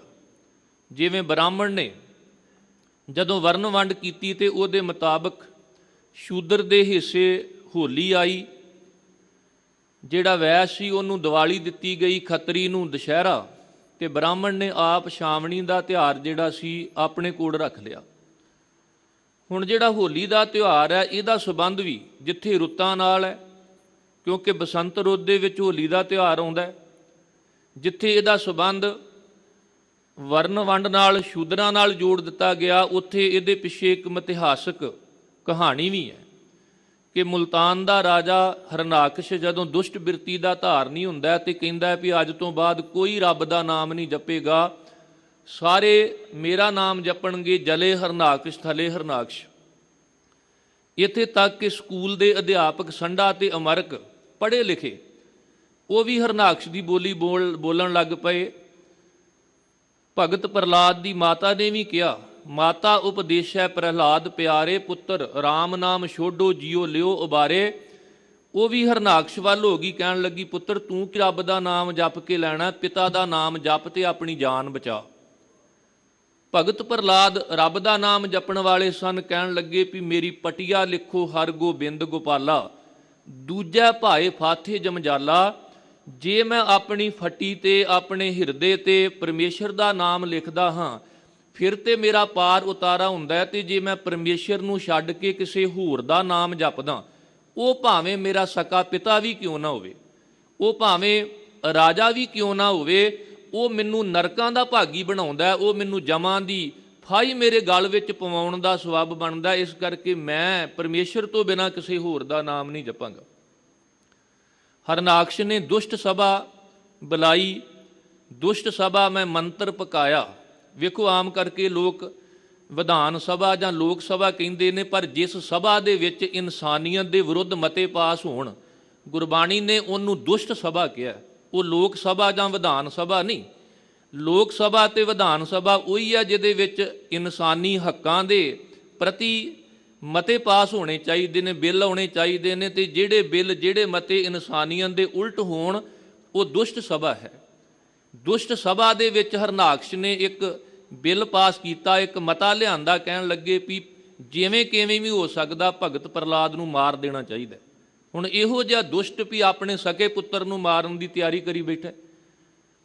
ਉਹਨੂੰ ਪਹਾੜ ਤੋਂ ਸੁੱਟਿਆ ਗਿਆ, ਪਾਣੀ ਵਿੱਚ ਡੋਬਿਆ ਗਿਆ, ਅੱਗ ਵਿੱਚ ਸਾੜਨ ਦਾ ਯਤਨ ਕੀਤਾ ਗਿਆ, ਪਰ ਹਰ ਵਾਰ ਪ੍ਰਹਲਾਦ ਬਚ ਜਾਂਦਾ ਰਿਹਾ। ਪ੍ਰਹਲਾਦ ਦੀ ਸਕੀ ਭੂਆ ਹਰਨਾਕਸ਼ ਦੀ ਭੈਣ ਹੋਲਕਾ, ਜਿਨੇ ਇਹ ਕਿਹਾ ਕਿ ਮੈਨੂੰ 7 ਦਿਨ ਤੱਕ ਅੱਗ ਨਹੀਂ ਸਾੜੇਗੀ, ਮੇਰੀ ਗੋਦੀ ਵਿੱਚ ਪ੍ਰਹਲਾਦ ਬਿਠਾ ਦਿਓ, ਪ੍ਰਹਲਾਦ ਸੜ ਜਾਵੇਗਾ, ਮੈਂ ਬਚ ਜਾਵਾਂਗੀ। ਇਤਿਹਾਸਕ ਸਾਖੀ ਕਹਿੰਦੀ ਕਿ 8ਵੇਂ ਦਿਨ ਹੋਲਕਾ ਸੜ ਕੇ ਸਵਾਹ ਹੋ ਗਈ, ਪਰ ਭਗਤ ਪ੍ਰਹਲਾਦ ਨੂੰ ਕੋਈ ਆਂਚ ਨਾ ਆਈ। ਲੋਕਾਂ ਨੇ ਖੁਸ਼ੀ ਦੇ ਵਿੱਚ ਸਵਾਹ ਉੱਪਰ ਨੂੰ ਉਡਾਈ, ਔਰ ਬਦੀ ਦੇ ਉੱਪਰ ਨੇਕੀ ਦਾ ਜਿੱਤ ਜਿਹੜਾ ਹੋਲੀ ਦਾ ਤਿਉਹਾਰ ਸੀ ਹੋਂਦ ਵਿੱਚ ਆਇਆ। ਪਰ ਹੌਲੀ ਹੌਲੀ ਲੋਕ ਇਸ ਜਿੱਤ ਨੂੰ ਭੁੱਲ ਗਏ, ਨੇਕੀ ਤੇ ਬਦੀ ਦਾ ਖਿਆਲ ਛੱਡ ਕੇ ਇੱਕ ਦੂਸਰੇ ਤੇ ਰੰਗ ਸੁੱਟਣੇ, ਇੱਕ ਦੂਸਰੇ ਦੇ ਨਾਲ ਖਰੂਦ ਮਚਾ ਕੇ ਦੂਜਿਆਂ ਨੂੰ ਬੇਪੱਤ ਕਰਨਾ, ਔਰ ਇੱਥੇ ਤੱਕ ਉੱਚੀ ਉੱਚੀ ਆਵਾਜ਼ਾਂ ਦੇ ਕੇ ਹੋਲੀ ਹੈ ਹੋਲੀ ਹੈ ਹੋਲੀ ਹੈ, ਜਿਹਦੇ ਕੱਪੜਿਆਂ ਨੂੰ ਮਰਜ਼ੀ ਤੁਸੀਂ ਭਾਵੇਂ ਚਿੱਕੜ ਸੁੱਟ ਦਿਓ, ਰੰਗ ਸੁੱਟ ਦਿਓ, ਕਿਸੇ ਦੀਆਂ ਅੱਖਾਂ ਵਿੱਚ ਕੁਝ ਪਾ ਦਿਓ, ਕੋਈ ਨਹੀਂ ਸੀ ਰੋਕਦਾ। ਜਦੋਂ ਗੁਰੂ ਕਲਗੀਧਰ ਪਾਤਸ਼ਾਹ ਨੇ ਵੇਖਿਆ ਕਿ ਲੋਕ ਕੁਰੀਤੀਆਂ ਦਾ ਸ਼ਿਕਾਰ ਹੋ ਗਏ ਨੇ, ਤੇ ਸਾਹਿਬ ਜੀ ਨੇ ਇਹ ਬਚਨ ਕਹੇ ਜਿਹੜੇ ਕਵੀ ਸ਼ਮੇਰ ਸਿੰਘ ਹੋਣਾ ਲਿਖੇ ਨੇ, ਅਵਰਨ ਕੀ ਹੋਲੀ ਮਮ ਹੋਲਾ, ਕਹਿਓ ਕਿਰਪਾ ਨਿਧ ਬਚਨ ਅਮੋਲਾ। ਸਾਹਿਬ ਕਹਿਣ ਲੱਗੇ ਹੋਲੀ ਦੀ ਜਗ੍ਹਾ ਹੋਲਾ ਮਹੱਲਾ ਮਨਾਇਆ ਜਾਵੇਗਾ, ਜੋ ਅਰਬੀ ਦਾ ਸ਼ਬਦ ਹੈ, ਜਿਹਦਾ ਮਤਲਬ ਸੀ ਹਮਲਾ ਤੇ ਹਮਲੇ ਦੀ ਥਾਂ। ਸਤਿਗੁਰਾਂ ਨੇ ਇੱਕ ਦੂਸਰੇ ਤੇ ਰੰਗ ਸੁੱਟਣ ਦੀ ਬਜਾਏ, ਖਰੂਦ ਮਚਾਉਣ ਦੀ ਬਜਾਏ ਇਹ ਪ੍ਰੇਰਨਾ ਕੀਤੀ ਕਿ ਘੋੜ ਸਵਾਰ ਬਣੋ, ਸ਼ਸਤਰਧਾਰੀ ਹੋਵੋ, 2 ਜਥੇ ਬਣਾ ਕੇ ਇੱਕ ਨੂੰ ਕਬਜ਼ਾ ਕਰਾਉਣਾ ਤੇ ਦੂਸਰੇ ਨੂੰ ਕਹਿਣਾ ਹਮਲਾ ਕਰਕੇ ਜਿੱਤ ਪ੍ਰਾਪਤ ਕਰਨੀ ਹੈ। ਇਵੇਂ ਮੇਰੇ ਗਰੀਬ ਨਵਾਜ਼ ਜੀ ਨੇ ਹੋਲਾ ਮਹੱਲਾ ਸਾਨੂੰ ਬਖਸ਼ਿਸ਼ ਕੀਤਾ ਸੀ, ਤੇ ਨਾਲ ਹੀ ਖਾਲਸੇ ਦੀ ਸਾਜਨਾ ਕਰਕੇ ਕਿਹਾ ਕਿ ਹੋਲੇ ਮਹੱਲੇ ਦਾ ਸੰਬੰਧ ਕਿਸੇ ਇੱਕ ਵਰਨ ਨਾਲ ਨਹੀਂ, ਸਗੋਂ ਸਾਰੇ ਹੀ ਵਰਨਾਂ ਦੇ ਲੋਕ ਇੱਕ ਮਾਲਾ ਵਿੱਚ ਪਰੋ ਕੇ ਗਰੀਬ ਨਵਾਜ਼ ਨੇ ਖਾਲਸੇ ਦੀ ਸਾਜਨਾ ਕੀਤੀ, ਤੇ ਇਹ ਬਚਨ ਕਹੇ, ਜਿਨ ਕੀ ਜਾਤ ਵਰਨ ਕੁਲ ਮਾਹੀ, ਸਰਦਾਰੀ ਨਾ ਭਈ ਕਦਾਹੀ, ਤਿਨਹੀ ਕੋ ਸਰਦਾਰ ਬਣਾਉ, ਤਬੈ ਗੋਬਿੰਦ ਸਿੰਘ ਨਾਮ ਕਹਾਉ। ਇਨ ਗਰੀਬ ਸਿੱਖਨ ਕੋ ਦਿਓ ਪਾਤਸ਼ਾਹੀ, ਯਾਦ ਕਰੇ ਹਮਰੀ ਗੁਰਿਆਈ। ਕਿਉਂਕਿ ਅੱਜ ਦੇ ਮੁੱਖ ਵਾਕ ਵਿੱਚ ਇਹ ਜ਼ਿਕਰ ਹੈ ਕਿ ਇਹ ਪ੍ਰਭੂ ਦੀ ਅਕਥ ਕਥਾ ਹੈ ਕਿ ਜਿਨ੍ਹਾਂ ਨੂੰ ਲੋਕੀ ਨੀਵੀਂ ਜਾਤ ਦੇ ਕਹਿੰਦੇ ਸਨ, ਜੇ ਕਿਸੇ ਨੇ ਨੀਵੀਂ ਜਾਤ ਵਿੱਚ ਪੈਦਾ ਹੋ ਕੇ ਵੀ ਪ੍ਰਮਾਤਮਾ ਨੂੰ ਸਿਮਰਿਆ, ਉਹਨੇ ਉੱਚੀ ਆਤਮਿਕ ਅਵਸਥਾ ਦਾ ਮਰਤਬਾ ਦਰਜਾ ਜਿਹੜਾ ਉਹ ਪ੍ਰਾਪਤ ਕੀਤਾ। ਇਹੀ ਕਾਰਨ ਕਿ ਜਿਨ੍ਹਾਂ ਨੂੰ ਲੋਕੀ ਨੀਵੇਂ ਕਹਿ ਰਹੇ ਸਨ, ਜਿਨ੍ਹਾਂ ਨੂੰ ਲੋਕੀ ਨਿੰਦ ਰਹੇ ਸਨ, ਆਪਣੇ ਤੋਂ ਦੂਰ ਰੱਖ ਰਹੇ ਸਨ, ਗੁਰੂ ਨਾਨਕ ਸਾਹਿਬ ਜੀ ਨੇ ਸਭ ਤੋਂ ਪਹਿਲਾਂ ਡੂਮ ਜਾਤੀ ਦੇ ਭਾਈ ਮਰਦਾਨਾ ਜੀ ਨੂੰ ਕੀਰਤਨੀਆਂ ਬਣਾ ਕੇ ਆਪਣੇ ਨਾਲ ਤੋਰਿਆ ਤੇ ਗੁਰਮਤ ਪ੍ਰਚਾਰ ਵਾਸਤੇ ਸਤਿਗੁਰੂ ਜੀ ਨੇ ਦੇਸ਼ ਵਿਦੇਸ਼ ਦੇ ਵਿੱਚ ਭ੍ਰਮਣ ਕੀਤਾ। ਮਲਕ ਭਾਗੋ ਦਾ ਘਰ ਛੱਡ ਕੇ ਗਰੀਬ ਲਾਲੋ ਦੇ ਘਰ ਗਏ। ਮਲਕ ਭਾਗੋ ਦੇ 36 ਪ੍ਰਕਾਰ ਦੇ ਭੋਜਨ ਨੂੰ ਕਿਹਾ ਕਿ ਇਹਦੇ ਵਿੱਚ ਗਰੀਬਾਂ ਦੀ ਖੂਨ ਪਸੀਨੇ ਦੀ ਮਿਹਨਤ ਦੀ ਕਮਾਈ ਤੂੰ ਟੈਕਸ ਲਾ ਕੇ ਲੋਕਾਂ ਦਾ ਹੱਕ ਖੋ ਕੇ ਤੇ ਬ੍ਰਹਮ ਭੋਜ ਕਰਦਾ ਪਿਆ, ਇਹ ਤੇ ਨਿਰਾ ਲਹੂ ਹੀ ਹੈ। ਤੇ ਦੂਸਰੇ ਪਾਸੇ ਕਿਰਤ ਦੀ ਰੋਟੀ ਭਾਵੇਂ ਕੋਦਰਾ ਸੀ, ਸਧਾਰਨ ਭੋਜਨ ਸੀ, ਕਹਿ ਦਿੱਤਾ ਇਹ ਦੁੱਧ ਵਰਗੀ ਹੈ। ਇਸ ਤਰ੍ਹਾਂ ਮੇਰੇ ਸਤਿਗੁਰੂ ਜੀ ਨੇ ਜਿਹੜੀਆਂ ਉਦਾਹਰਨਾਂ ਦਿੱਤੀਆਂ, ਭਾਈ ਗੁਰਦਾਸ ਜੀ ਨੇ ਲਿਖਿਆ, ਕਹਿਣ ਲੱਗੇ ਤੁਸੀਂ ਕਹਿੰਦੇ ਹੋ ਹਰਨਾਕਸ਼ ਜਿਹੜਾ ਹੈ ਦੁਸ਼ਟ ਹੈ, ਪਰ ਉਹਦੇ ਘਰ ਪ੍ਰਮਾਤਮਾ ਨੇ ਭਗਤ ਪ੍ਰਹਲਾਦ ਪੈਦਾ ਕੀਤਾ ਹੈ। ਦੂਜੇ ਪਾਸੇ ਲੋਕੀ ਦੇਵਤਿਆਂ ਨੂੰ ਸਲਾਉਂਦੇ ਨੇ, ਪਰ ਦੇਵਤਿਆਂ ਦਾ ਪੁੱਤਰ ਸ਼ਨਿਚਰ ਹੈ ਜਿਹਨੂੰ ਵੇਖਣ ਨੂੰ ਚਿੱਤ ਨਹੀਂ ਕਰਦਾ। ਆ ਸ਼ਨਿਚਰ ਜਿਹੜਾ ਹੈ ਦੇਵਤਿਆਂ ਦੇ ਘਰ ਹੀ ਪੈਦਾ ਹੋਇਆ ਨਾ। ਭਾਈ ਗੁਰਦਾਸ ਜੀ ਨੇ ਬਚਨ ਕਹੇ, ਕਹਿਣ ਲੱਗੇ ਮਥੁਰਾ ਨੂੰ ਤੁਸੀਂ ਪੁਰੀ ਕਹਿ ਕੇ ਸਤਿਕਾਰ ਦਿੰਦੇ ਹੋ, ਪਰ ਕੰਸ ਮਥੁਰਾ ਵਿੱਚ ਹੀ ਰਹਿੰਦਾ ਹੈ ਨਾ। ਤੇ ਲੰਕਾ ਨੂੰ ਰਾਵਣ ਦੀ ਪੁਰੀ ਕਹਿ ਕੇ ਨਿੰਦਦੇ ਹੋ, ਭੰਡੀ ਜਾਂਦੇ ਹੋ। ਰਾਮਚੰਦਰ ਜੀ ਦਾ ਸੇਵਕ ਭੀਖਣ ਲੰਕਾ ਵਿੱਚ ਪੈਦਾ ਹੋਇਆ, ਕਿਵੇਂ ਲੰਕਾ ਨੂੰ ਮਾੜਾ ਕਹੋਗੇ? ਸਮੁੰਦਰ ਨੂੰ ਤੁਸੀਂ ਕਹਿੰਦੇ ਹੋ ਰਤਨਾਂ ਦੀ ਖਾਣ ਹੈ, ਪਰ ਸਮੁੰਦਰ ਵਿੱਚੋਂ ਜ਼ਹਿਰ ਨਿਕਲਦੀ ਹੈ। ਜਿਸ ਸੱਪ ਨੂੰ ਜ਼ਹਿਰੀਲਾ ਸਮਝ ਕੇ ਨਿਖਿੱਧ ਕਹੀ ਜਾਂਦੇ ਹੋ, ਸੱਪ ਦੇ ਸਿਰ ਵਿੱਚ ਰੱਬ ਨੇ ਮਣੀ ਪੈਦਾ ਕੀਤੀ ਹੈ ਜਿਹਦੀ ਕੀਮਤ ਹੀ ਬੜੀ ਹੈ। ਇਹ ਸਾਰੀਆਂ ਉਦਾਹਰਨਾਂ ਦੇ ਕੇ ਭਾਈ ਗੁਰਦਾਸ ਜੀ ਕਹਿੰਦੇ ਮੇਰੇ ਪ੍ਰਮਾਤਮਾ ਦੀ ਬੜੀ ਅਕਥ ਕਥਾ ਜੀ, ਇਹ ਬੜੀ ਹੈਰਾਨੀਜਨਕ ਹੈ, ਬੜੀ ਵਿਸਮਾਦ ਵਿੱਚ ਪਹੁੰਚਾਉਣ ਵਾਲੀ ਹੈ। ਐਵੇਂ ਕਿਸੇ ਵਰਨ ਕਿਸੇ ਸਥਾਨ ਦੇ ਨਾਲ ਜੋੜ ਕੇ ਕਿਸੇ ਨੂੰ ਉੱਚਾ ਨੀਵਾਂ ਜਾਂ ਕਿਸੇ ਨੂੰ ਚੰਗਾ ਮਾੜਾ ਨਾ ਕਿਉ। ਭਾਈ ਗੁਰਦਾਸ ਜੀ ਨੇ ਉਦਾਹਰਨਾਂ ਦਿੱਤੀਆਂ, ਕਹਿਣ ਲੱਗੇ ਦੈਂਤ ਸੁੱਤ ਭਗਤ ਪ੍ਰਗਟ ਪ੍ਰਹਿਲਾਦ ਭਏ, ਦੇਵ ਸੁੱਤ ਜਗ ਮੈਂ ਸ਼ਨੀਚਰ ਬਖਾਨੀ ਹੈ। ਮਦਪੁਰ ਬਾਂਸੀ ਕੰਸ ਅਦਮ ਅਸੁਰ ਭਏ, ਲੰਕਾ ਬਾਸੀ ਸੇਵਕ ਭੀਖਨ ਪਹਿਚਾਨੀ ਹੈ। ਸਾਗਰ ਗੰਭੀਰ ਵਿਖੈ ਵਿਖਿਆ ਪ੍ਰਗਾਸ ਭਈ, ਇਹ ਮਸਤਕ ਮਨ ਉਦੈ ਉਨਮਾਨੀਐ। ਬਰਨ ਸੁਥਾਨ ਲਗ ਦੀਰਘ ਜਤਨ ਕਰੈ, ਅਕਥ ਕਥਾ ਬਿਨੋਦ ਬਿਸਮ ਨਾ ਜਾਨੀਐ। ਇਹ ਮੇਰੇ ਪ੍ਰਭੂ ਦੀ ਅਕਥ ਕਥਾ ਹੈ, ਜਿਹਨੂੰ ਸੁਣਨ ਬਾਰੇ ਮੇਰੇ ਧੰਨ ਗੁਰੂ ਰਾਮਦਾਸ ਜੀ ਪ੍ਰੇਰਨਾ ਕਰਦੇ ਨੇ। ਹਰ ਕੀ ਅਕਥ ਕਥਾ ਸੁਣੋ ਜਨ ਭਾਈ। ਹੇ ਭਾਈ, ਹੇ ਦੁਨੀਆ ਦੇ ਲੋਕੋ, ਇਹ ਹਰੀ ਦੇ ਜਨੋ, ਪਰਮਾਤਮਾ ਦੀ ਅਕਥ ਕਥਾ ਸੁਣੋ, ਜਿਹਨੂੰ ਸੁਣਨ ਦੇ ਨਾਲ ਜੀਵਨ ਦਾ ਸਹਿਮ ਡਰ ਖਤਮ ਹੁੰਦਾ ਹੈ। ਬੜੇ ਬੜੇ ਵੱਡੇ ਆਤਮਿਕ ਦੁੱਖ ਜਿਹੜੇ ਨੇ ਦੂਰ ਹੁੰਦੇ ਨੇ ਤੇ ਤ੍ਰਿਸ਼ਨਾ ਦੀ ਭੁੱਖ ਵੀ ਉਤਰ ਜਾਂਦੀ ਹੈ। ਮਨੁੱਖ ਦੇ ਜੀਵਨ ਵਿੱਚ ਫਿਰ ਸੰਤੁਸ਼ਟੀ ਆਉਂਦੀ ਹੈ। ਮਨੁੱਖ ਕਿਸੇ ਵਰਨ ਜਾਤ ਨਾਲ ਕਿਸੇ ਖੇਤਰ ਨਾਲ ਸੰਬੰਧਿਤ ਹੋਵੇ, ਉਹ ਉੱਥੇ ਸੰਤੁਸ਼ਟ ਹੁੰਦਾ ਹੈ ਵੀ ਮੇਰੇ ਮਾਲਕ ਦਾ ਹੁਕਮ ਹੈ। ਉਹਨੇ ਭਾਵੇਂ ਜ਼ਿਮੀਂਦਾਰ ਘਰਾਣੇ ਵਿੱਚ ਪੈਦਾ ਕੀਤਾ, ਭਗਤ ਧੰਨਾ ਜੀ ਉੱਥੇ ਵੀ ਭਗਤੀ ਕਰਦੇ ਨੇ। ਚਾਹੇ ਜੁਲਾਇਆਂ ਦੀ ਕੁੱਲ ਵਿੱਚ ਪੈਦਾ ਕੀਤਾ, ਭਗਤ ਕਬੀਰ ਸਾਹਿਬ ਨੇ ਉੱਥੇ ਵੀ ਨਾਮਣਾ ਖੱਟਿਆ ਤੇ ਕਹਿ ਦਿੱਤਾ ਉੱਚ ਜਾਤੀ ਵਾਲੇ ਨੂੰ, ਤੂੰ ਬਾਮਨ ਮੈਂ ਕਾਂਸ਼ਿਕ ਜੁਲਹਾ, ਬੁੱਝੋ ਮੋਰ ਗਿਆਨਾ, ਤੁਮ ਤੋ ਜਾਚੇ ਭੂਪਤ ਰਾਜੇ, ਹਰ ਸੋ ਮੋਰ ਧਿਆਨਾ।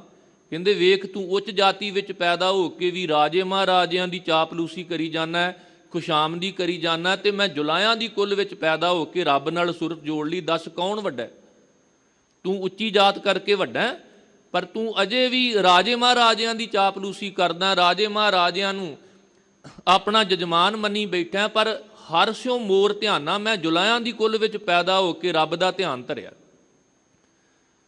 ਇਸ ਕਰਕੇ ਗਰੀਬ ਨਵਾਜ਼ ਧੰਨ ਗੁਰੂ ਰਾਮਦਾਸ ਜੀ ਨੇ ਕੁਝ ਉਦਾਹਰਨਾਂ ਦਿੱਤੀਆਂ ਨੇ ਕਿ ਇਹ ਅਕਥ ਕਥਾ ਕੀ ਹੈ। ਆਓ ਬੜੇ ਪਿਆਰ ਸਹਿਤ ਅੱਗੇ ਸਰਵਣ ਕਰੀਏ। ਸਤਨਾਮ ਸ੍ਰੀ ਵਾਹਿਗੁਰੂ ਸਾਹਿਬ ਜੀ। ਸੋਹੀ ਮਹੱਲਾ ਚੌਥਾ। ਘਰ ਛੇਵਾਂ। ਇੱਕ ਓੰਕਾਰ ਸਤਿਗੁਰ ਪ੍ਰਸਾਦ। ਸੂਹੀ ਰਾਗ ਵਿੱਚ ਚੌਥੇ ਪਾਤਸ਼ਾਹ ਧੰਨ ਗੁਰੂ ਰਾਮਦਾਸ ਜੀ ਦੇ ਬਚਨ ਨੇ, ਜਿਸ ਨੂੰ ਛੇਵੇਂ ਘਰ ਵਿੱਚ ਸੁਰ ਤਾਲ ਵਿੱਚ ਗਾਉਣ ਦੀ ਸਤਿਗੁਰਾਂ ਨੇ ਪ੍ਰੇਰਨਾ ਕੀਤੀ ਹੈ।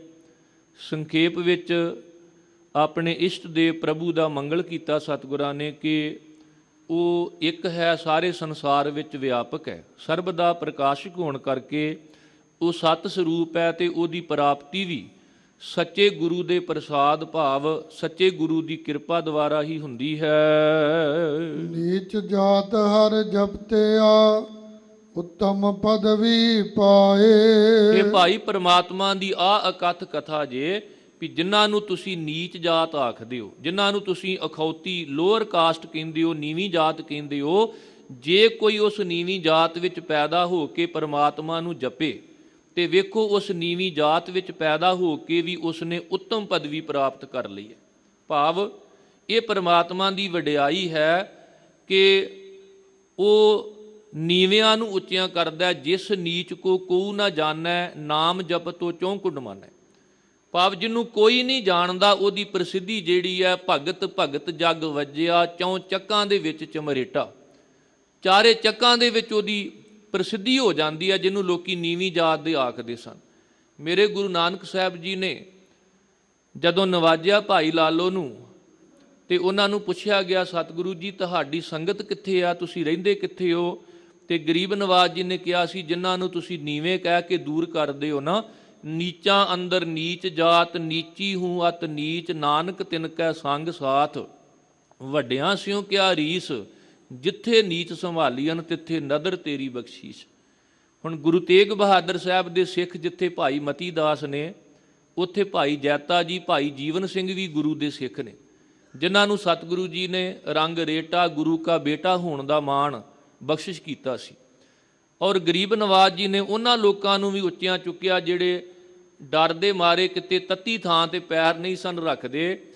ਗਰੀਬ ਨਵਾਜ ਨੇ ਜਦੋਂ ਸੁਣਿਆ ਵੀ ਉਹ ਲੋਕ ਕਹਿ ਰਹੇ ਨੇ, ਕਾਮ ਹਮਾਰਾ ਤੋਲਣ ਤਕੜੀ, ਨੰਗੀ ਕਰਦ ਕਦੇ ਨਹੀਂ ਪਕੜੀ, ਚਿੜੀ ਉੱਡੇ ਤੋਂ ਹਮ ਡਰ ਜਾਏ, ਦੁਸ਼ਮਣ ਸੇ ਕੈਸੇ ਲੜ ਪਾਏ, ਉਹਨਾਂ ਨੂੰ ਘੋੜ ਸਵਾਰ ਬਣਾ ਕੇ ਅਣਖ ਤੇ ਗੈਰਤ ਦੀ ਜ਼ਿੰਦਗੀ ਸਤਿਗੁਰੂ ਜੀ ਨੇ ਬਖਸ਼ਿਸ਼ ਕੀਤੀ। ਔਰ ਹੋਲੇ ਮਹੱਲੇ ਦਾ ਤਿਉਹਾਰ ਬਖਸ਼ਿਸ਼ ਕਰਕੇ ਉਹਨਾਂ ਦਾ ਮਰਤਬਾ ਬਹੁਤ ਵੱਡਾ ਉੱਚਾ ਬਣਾ ਦਿੱਤਾ ਤੇ ਆਖ ਦਿੱਤਾ, ਇਨਹੀ ਕੀ ਕਿਰਪਾ ਕਿ ਸਜੇ ਹਮ ਹੈ, ਨਹੀਂ ਮੋਸੇ ਗਰੀਬ ਕਰੋੜ ਪਰੇ। ਸਾਹਿਬ ਨੇ ਆਪਣੇ ਆਪ ਨੂੰ ਗਰੀਬ ਕਿਹਾ, ਪਰ ਜਿਨ੍ਹਾਂ ਦੀ ਸਹਾਇਤਾ ਨਾਲ ਜੰਗ ਯੁੱਧ ਲੜੇ, ਉਹ ਭਾਵੇਂ ਕਿਸੇ ਵਰਨ ਨਾਲ, ਕਿਸੇ ਜਾਤੀ ਨਾਲ, ਕਿਸੇ ਸਥਾਨ ਨਾਲ ਸੰਬੰਧ ਰੱਖਦਾ ਸੀ, ਸਾਹਿਬ ਕਹਿੰਦੇ ਮੈਂ ਤੇ ਸੱਜਿਆ ਹੀ ਇਹਨਾਂ ਦੀ ਸਹਾਇਤਾ ਦੇ ਕਾਰਨ ਹੈ। ਇਹੀ ਕਾਰਨ ਕਿ ਗਰੀਬ ਨਵਾਜ ਜੀ ਨੇ ਹਰ ਉਸ ਤਿਉਹਾਰ ਦੇ ਵਿੱਚ ਜਿਹੜੇ ਮੁਰਦਾ ਹੋ ਚੁੱਕੇ ਸਨ, ਇੱਕ ਐਸੀ ਰੂਹ ਫੂਕ ਦਿੱਤੀ ਕਿ ਬੜਾ ਸੋਹਣਾ ਯੁੱਧ ਦਾ ਸਤਿਗੁਰੂ ਜੀ ਨੇ ਅਲੰਕਾਰ ਬੰਨ੍ਹ ਕੇ ਜਦੋਂ ਹੋਲੀ ਦਾ ਜ਼ਿਕਰ ਕੀਤਾ ਤੇ ਉੱਥੇ ਬਕਾਇਦਾ ਗਰੀਬ ਨਵਾਜ ਜੀ ਨੇ ਦੁਨਿਆਵੀ ਰੰਗਾਂ ਤਮਾਸ਼ਿਆਂ ਤੋਂ ਉੱਪਰ ਉੱਠ ਕੇ ਸ਼ਸਤਰ ਵਿਦਿਆ ਵਿੱਚ ਨਿਪੁੰਨ ਹੋਣ ਦੀ ਪ੍ਰੇਰਨਾ ਕੀਤੀ ਹੈ। ਸਾਹਿਬ ਦੇ ਬਚਨ ਨੇ, ਬਾਣ ਚੱਲੇ ਤੇ ਕੁੰਕਮ ਮਾਨੋ, ਵੀ ਆ ਜਿਹੜੇ ਤੀਰ ਚੱਲਦੇ ਨੇ ਇਹ ਕੇਸਰ ਦਾ ਰੰਗ ਮੰਨੋ, ਵੀ ਜਿਵੇਂ ਇੱਕ ਦੂਸਰੇ ਤੇ ਕੇਸਰ ਦਾ ਰੰਗ ਸੁੱਟੀਦਾ, ਜਿਹੜੇ ਤੀਰ ਚੱਲ ਰਹੇ ਨੇ ਨਾ, ਜਦੋਂ ਯੁੱਧ ਦਾ ਅਲੰਕਾਰ ਬੰਨਿਆ ਤੇ ਕਹਿ ਦਿੱਤਾ ਇਹ ਕੁੰਕਮ ਭਾਵ ਕੇਸਰ ਹੈ। ਬਾਣ ਚੱਲੇ ਤੇ ਕੁੰਕਮ ਮਾਨੋ, ਮੂਠ ਗਲਾਲ ਕੀ ਸਾਂਗ ਪ੍ਰਹਾਰੀ, ਆ ਜਿਹੜੀ ਸਾਂਗ ਬਰਸ਼ੀਆਂ ਚੱਲਦੀਆਂ ਨੇ, ਸੂਰਮੇ ਇੱਕ ਦੂਸਰੇ ਨਾਲ ਯੁੱਧ ਕਰਦੇ ਨੇ, ਇਹ ਸਮਝ ਲਓ ਜਿਵੇਂ ਗੁਲਾਲ ਦੀਆਂ ਮੁੱਠਾਂ ਭਰ ਭਰ ਕੇ ਸੁੱਟੀ ਦੀਆਂ, ਭਾਵ ਕਿਤੇ ਗੁਲਾਲ ਦੀਆਂ ਮੁੱਠਾਂ ਭਰ ਭਰ ਕੇ ਇੱਕ ਦੂਸਰੇ ਤੇ ਸੁੱਟਣ ਵਿੱਚ ਨਾ ਉਲਝ ਜਾਇਓ, ਸ਼ਸਤਰ ਵਿਦਿਆ ਵਿੱਚ ਨਿਪੁੰਨ ਹੋਇਓ। ਬਾਣ ਚੱਲੇ ਤੇ ਕੁੰਕਮ ਮਾਨੋ, ਮੂਠ ਗਲਾਲ ਕੀ ਸਾਂਗ ਪ੍ਰਹਾਰੀ, ਢਾਲ ਮਨੋ ਡੱਫ ਮਾਲ ਬਣੀ। ਜਿਵੇਂ ਹੋਲੀ ਕਈ ਪ੍ਰਕਾਰ ਦੀ ਆ, ਡੱਫਾਂ ਦੀ ਹੋਲੀ ਸਾਹਿਬ ਕਹਿੰਦੇ ਆ, ਜਿਹੜੀ ਢਾਲਾਂ ਨੇ ਨਾ ਜੰਗਾਂ ਯੁੱਧਾਂ ਦੇ ਵਿੱਚ, ਇਹ ਮਾਨੋ ਡੱਫਾਂ ਦੀ ਮਾਲ ਹੈ, ਡੱਫਾਂ ਦੀ ਹੋਲੀ ਹੈ। ਹੱਥ ਨਾਲ ਬੰਦੂਕ ਛੁੱਟੇ ਪਚਕਾਰੀ, ਲੋਕੀ ਪਚਕਾਰੀਆਂ ਵਿੱਚ ਰੰਗ ਪਾ ਪਾ ਕੇ ਸੁੱਟਦੇ ਸਨ। ਸਾਹਿਬ ਕਹਿੰਦੇ ਜਦੋਂ ਦੁਸ਼ਮਣ ਚੜ੍ਹ ਕੇ ਆਉਂਦਾ, ਜਦੋਂ ਹਮਲਾਵਰ ਆਉਂਦਾ ਤੇ ਉਹਨੂੰ ਰੋਕਣ ਵਾਸਤੇ ਹੱਥਾਂ ਵਿੱਚ ਪਕੜੀਆਂ ਬੰਦੂਕਾਂ ਜਦੋਂ ਚੱਲਦੀਆਂ ਨੇ, ਸਮਝ ਲਵੋ ਇਹ ਪਚਕਾਰੀਆਂ ਦੇ ਵਿੱਚੋਂ ਰੰਗ ਨਿਕਲ ਰਿਹਾ। ਫਿਰ ਮੈਂ ਬੇਨਤੀ ਕਰਾਂ ਕਿ ਬਾਣ ਚੱਲੇ ਤੇ ਕੁੰਕਮ ਮਾਨੋ, ਮੂਠ ਗਲਾਲ ਕੀ ਸਾਂਗ ਪ੍ਰਹਾਰੀ, ਢਾਲ ਮਨੋ ਡੱਫ ਮਾਲ ਬਣੀ, ਹੱਥ ਨਾਲ ਬੰਦੂਕ ਛੁੱਟੇ ਪਿਚਕਾਰੀ, ਸੌਨ ਭਰੇ ਪਟ ਬੀਰਨ ਕੇ ਉਪਮਾ ਜਨ ਘੋਰ ਕੇ ਕੇਸਰ ਡਾਰੀ।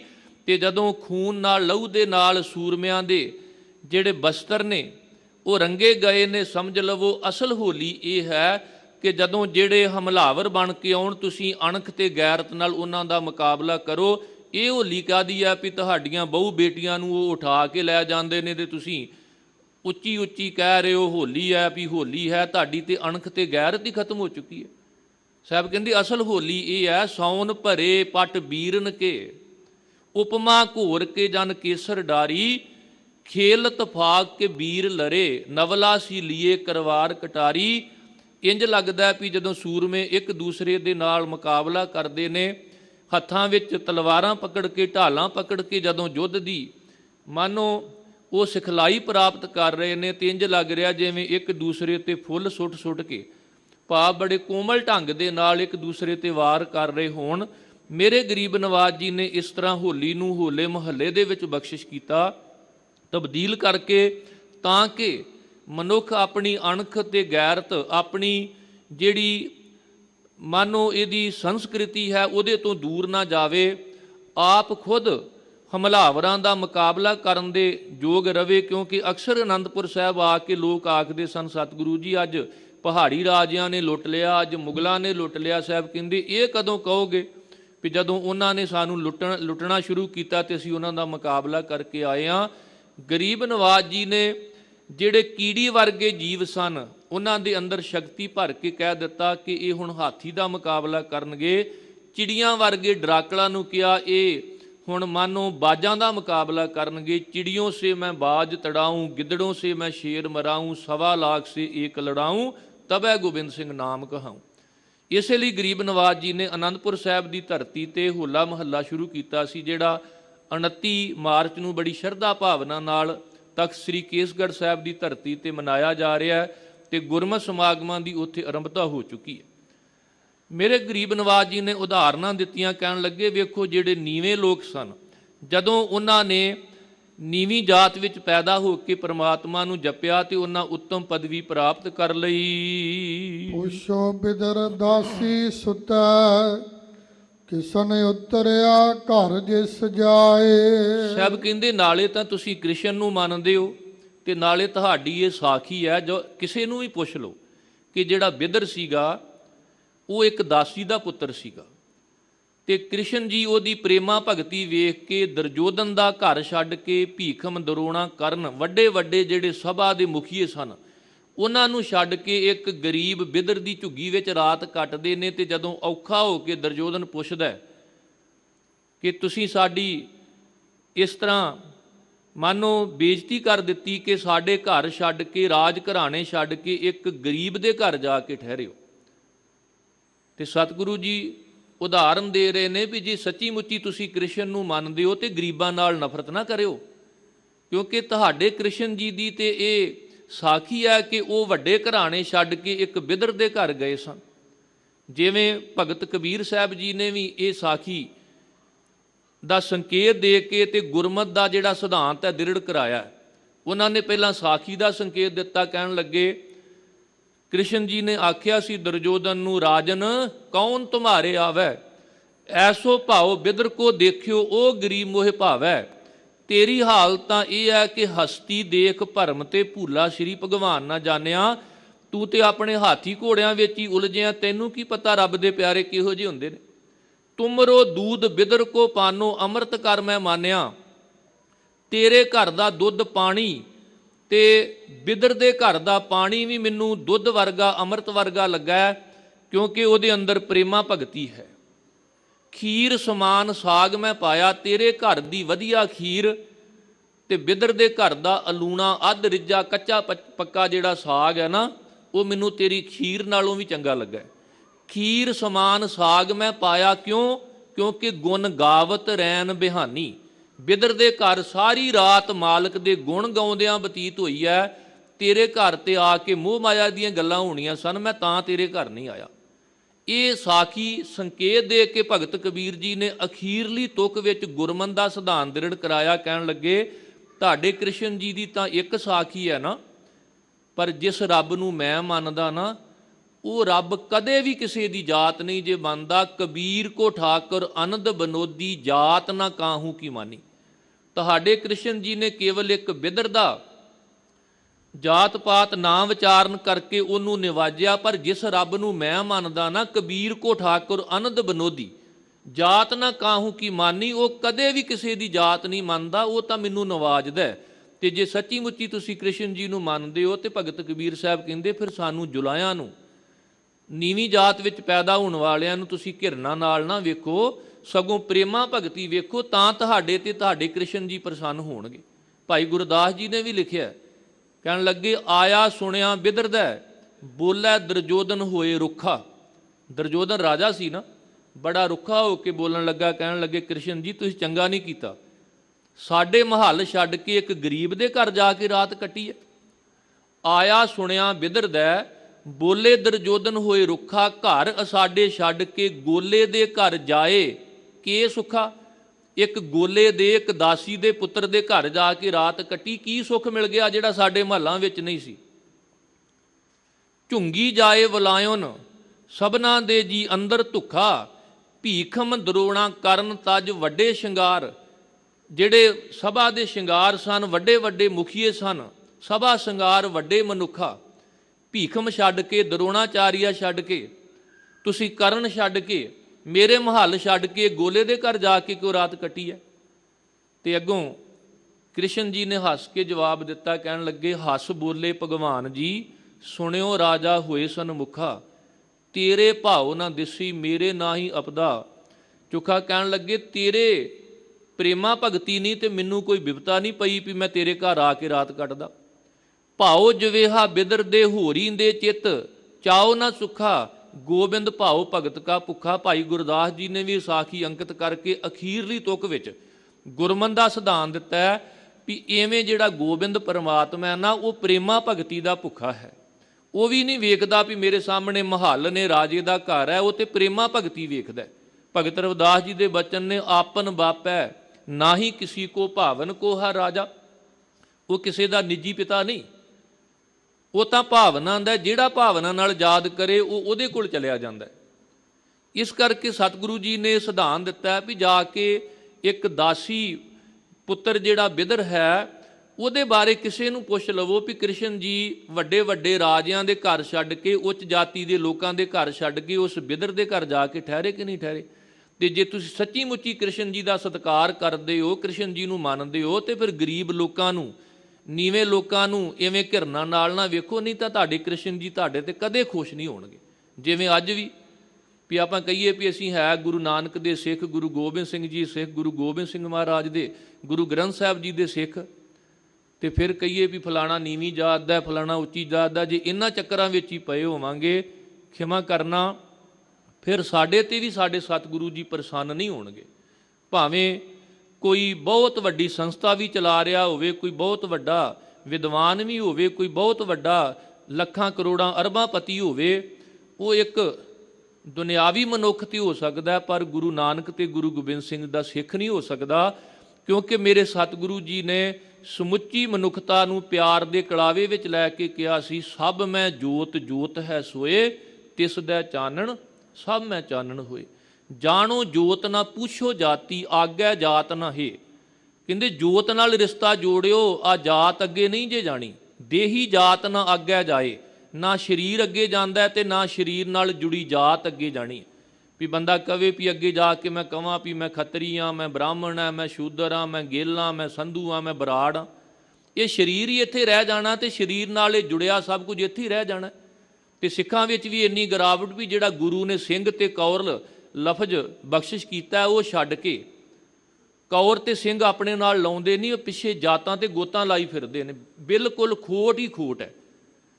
ਜੇ ਸੋਨਾ ਹੋਵੇ ਤੇ ਸੋਨੇ ਵਿੱਚ ਖੋਟ ਹੋਵੇ ਤੇ ਲੋਕ ਕਿੱਦਾਂ ਘਬਰਾਉਂਦੇ ਨੇ।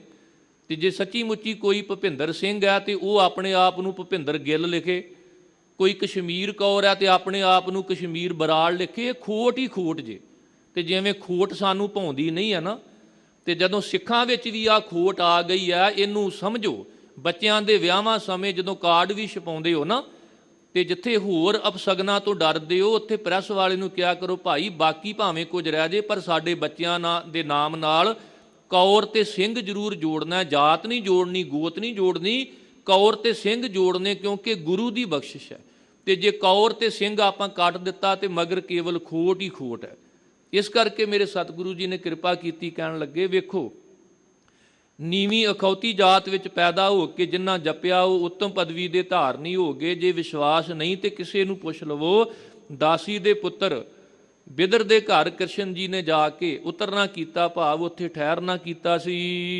ਹਰ ਕੀ ਕਥ ਕਥਾ ਸੁਣੋ ਜਨ ਭਾਈ, ਜਿਤ ਸਹਸਾ ਦੁਖ ਭੂਖ ਸਭ ਲਹਿ ਜਾਏ। ਇਸ ਲਈ ਹਰੀ ਪਰਮਾਤਮਾ ਦੀ ਅਕਥ ਕਥਾ ਸੁਣੋ ਹੈ ਭਾਈ, ਕਿਉਂਕਿ ਜਿਹਨੂੰ ਸੁਣਨ ਦੇ ਨਾਲ ਸਾਰੇ ਡਰ ਖਤਮ ਹੋ ਜਾਂਦੇ ਨੇ। ਫਿਰ ਨੀਵੀਂ ਜਾਤ ਦਾ ਡਰ ਵੀ ਨਹੀਂ ਰਹਿੰਦਾ, ਫਿਰ ਕੁੱਲ ਦਾ ਜਿਹੜਾ ਅਭਿਮਾਨ ਹੈ ਉਹ ਵੀ ਖਤਮ ਹੋ ਜਾਂਦਾ, ਫਿਰ ਕੋਈ ਸਹਿਮ ਡਰ ਨਹੀਂ ਰਹਿੰਦਾ। ਫਿਰ ਤਾਂ ਭਗਤ ਜੀ ਕਹਿੰਦੇ ਨੇ, ਕਉ ਰਵਿਦਾਸ ਜੋ ਜਪੈ ਨਾਮ, ਤਿਸ ਜਾਤ ਨਾ ਜਨਮ ਨਾ ਜੋਨ ਕਾਮ। ਕਿਉਂਕਿ ਭਾਈ ਗੁਰਦਾਸ ਜੀ ਕਹਿੰਦੇ, ਅਕੁੱਲ ਅੰਚਲ ਗਹਿ ਕੁੱਲ ਨਾ ਵਿਚਾਰੈ ਕੋ। ਰੱਬ ਨਾਲ ਜੁੜਨਾ ਤੇ ਰੱਬ ਦੀ ਕੋਈ ਕੁੱਲ ਹੀ ਨਹੀਂ। ਚੱਕਰ ਚਿਹਨ ਅਰ ਵਰਨ ਜਾਤ ਹਰ ਪਾਤ ਨਹਿਨ ਜੀ। ਤੇ ਅਸੀਂ ਜਾਤਾਂ ਪਾਤਾਂ ਵਿੱਚ ਉਲਝੇ ਹਾਂ ਤੇ ਸਾਡਾ ਰੱਬ ਨਾਲ ਮਿਲਾਪ ਕਿਵੇਂ ਹੋ ਸਕਦਾ, ਕਿਉਂਕਿ ਰੱਬ ਦੀ ਤਾਂ ਜਾਤ ਹੀ ਕੋਈ ਨਹੀਂ ਹੈ। ਇਸ ਕਰਕੇ ਗੁਰੂ ਕਲਗੀਧਰ ਪਾਤਸ਼ਾਹ ਨੇ ਉਪਦੇਸ਼ ਬਖਸ਼ਿਸ਼ ਕੀਤਾ ਸੀ, ਮਾਨਸ ਕੀ ਜਾਤ ਸਭੈ ਇੱਕ ਹੈ ਪਹਿਚਾਨਬੋ। ਇੱਕੋ ਹੀ ਜਾਤ ਹੈ, ਉਹ ਮਨੁੱਖਤਾ ਹੈ, ਇਨਸਾਨੀਅਤ ਹੈ। ਇਸ ਕਰਕੇ ਕਹਿੰਦੇ, ਜਿਹਨੂੰ ਸੁਣਨ ਦੇ ਨਾਲ, ਜਿਸ ਕਥਾ ਨੂੰ ਸੁਣਨ ਨਾਲ ਦੁੱਖ ਭੁੱਖ ਸਹਿਮ ਡਰ ਖਤਮ ਹੋ ਜਾਂਦੇ ਹਨ।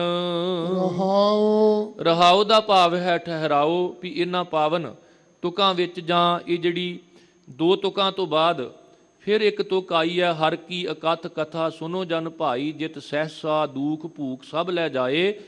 ਇਹਦੇ ਬਾਅਦ ਵੀ ਇੱਕ ਨੰਬਰ ਪਾਇਆ, ਤੇ ਇਸ ਪਾਵਨ ਤੁਕ ਨੂੰ ਸਤਿਗੁਰਾਂ ਨੇ ਰਹਾਉ ਤੇ ਕੇਂਦਰਿਤ ਕੀਤਾ, ਵੀ ਸ਼ਬਦ ਦਾ ਅੰਤਰੀ ਭਾਵ ਹੈ ਇਸ ਵਿੱਚ।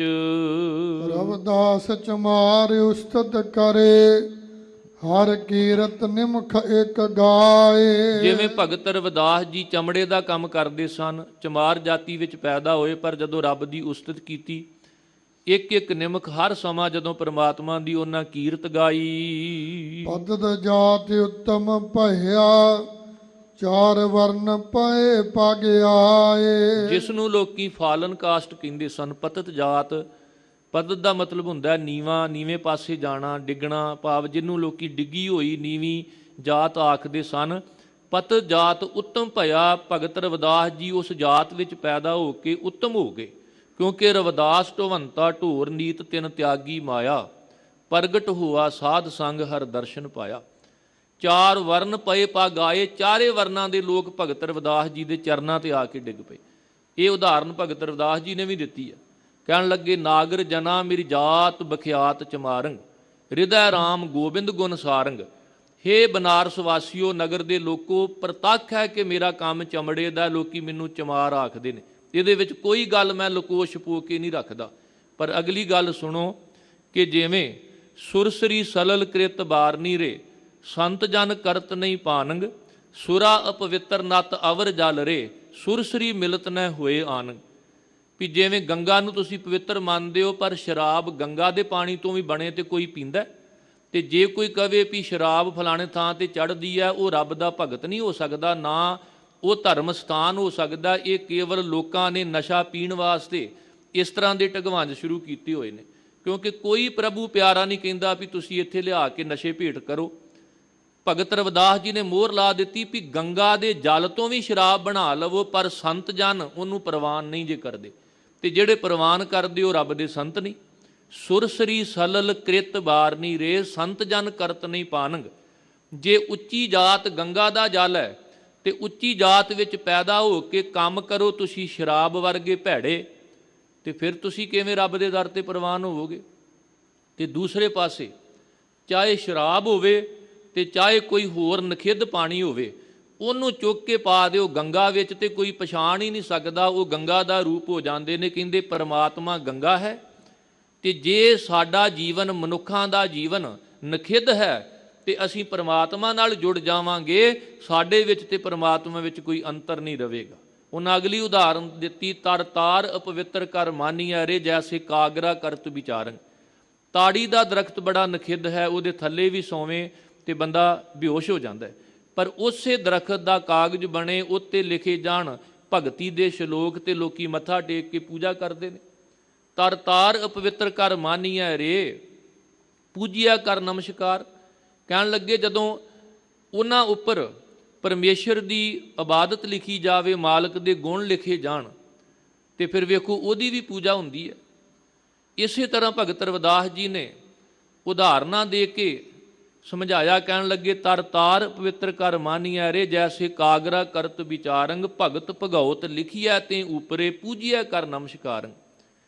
ਤੇ ਅਖੀਰਲੀਆਂ ਤੁਕਾਂ ਵਿੱਚ ਫਿਰ ਜ਼ਿਕਰ ਕਰਦੇ ਨੇ, ਮੇਰੀ ਜਾਤ ਕੁੱਟ ਬਾਂਡਲਾ, ਢੋਰ ਢਵੰਤਾ ਨਿਤੈ ਬਨਾਰਸੀ ਆਸ ਪਾਸਾ, ਅਬ ਵਿਪਰ ਪ੍ਰਧਾਨ ਤਿਹ ਕਰੈ ਡੰਡਾਉਤ, ਤੇਰੇ ਨਾਮ ਸ਼ਰਨਾਏ ਰਵਿਦਾਸ ਦਾਸਾ।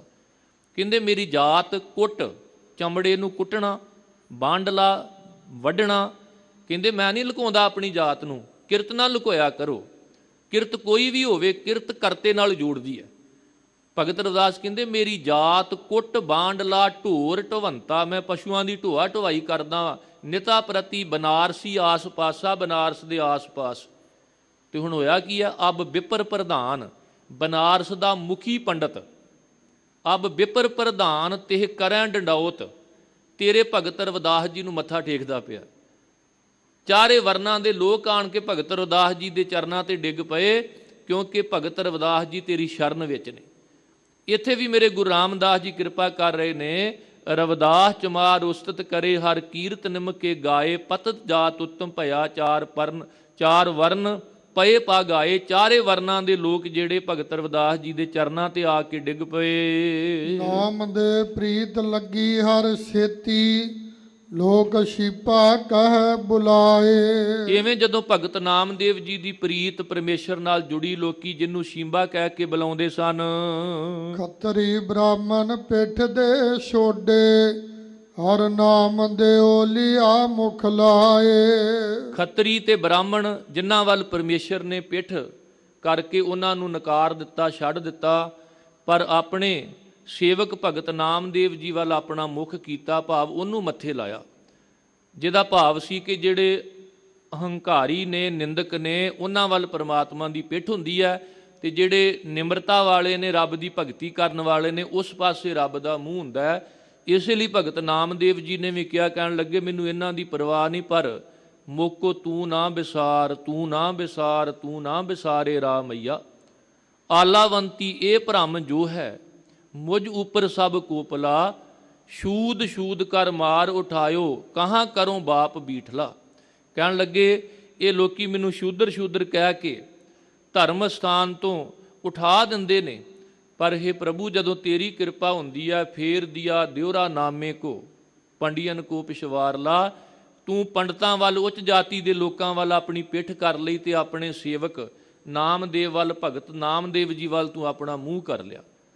ਭਾਵ ਜਿਹਨੂੰ ਜਾਤ ਦਾ ਹੰਕਾਰ ਹੈ, ਉਧਰ ਪਰਮਾਤਮਾ ਦੀ ਪਿੱਠ, ਤੇ ਜਿਹੜੇ ਮਨੁੱਖਤਾ ਨੂੰ ਇੱਕੋ ਰੱਬ ਦਾ ਨੂਰ ਸਮਝਦੇ ਨੇ, ਉਧਰ ਪਰਮਾਤਮਾ ਦਾ ਮੂੰਹ ਹੈ।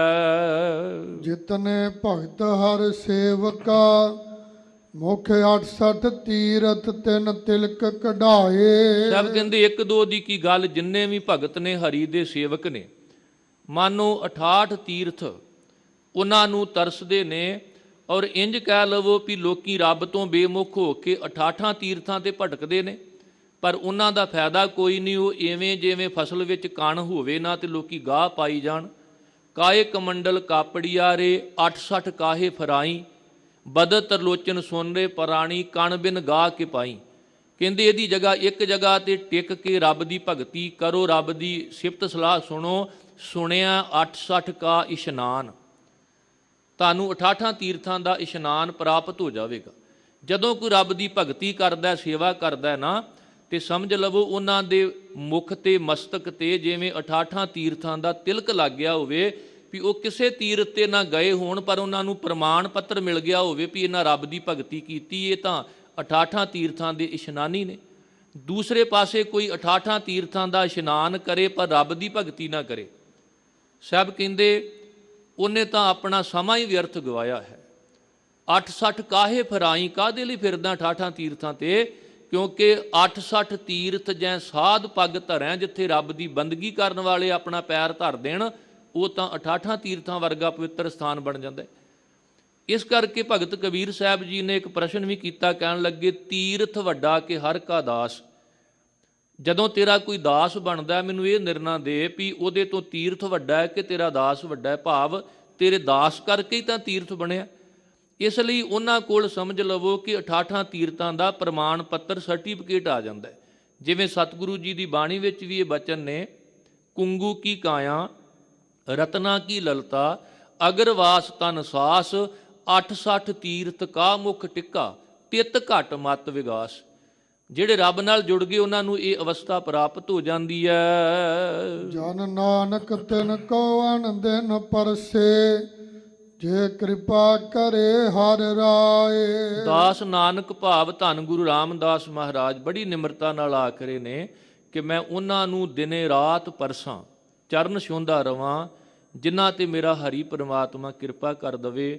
ਉਹ ਭਾਵੇਂ ਕੋਈ ਆਪਣਾ ਹੋਵੇ ਤੇ ਚਾਹੇ ਕੋਈ ਦੂਜਾ ਹੋਵੇ, ਉਹ ਕੋਈ ਉੱਚੀ ਜਾਤ ਦਾ ਹੋਵੇ ਚਾਹੇ ਕੋਈ ਨੀਵੀਂ ਜਾਤ ਦਾ ਹੋਵੇ, ਕਿਉਂਕਿ ਸਭ ਕਹਿੰਦੇ ਨੇ ਜਾਤ ਸਨਾਤੀ ਸੇਵਕ ਹੋਏ, ਨਾਨਕ ਪਣੀਆਂ ਪਹਿਰੈ ਸੋਏ।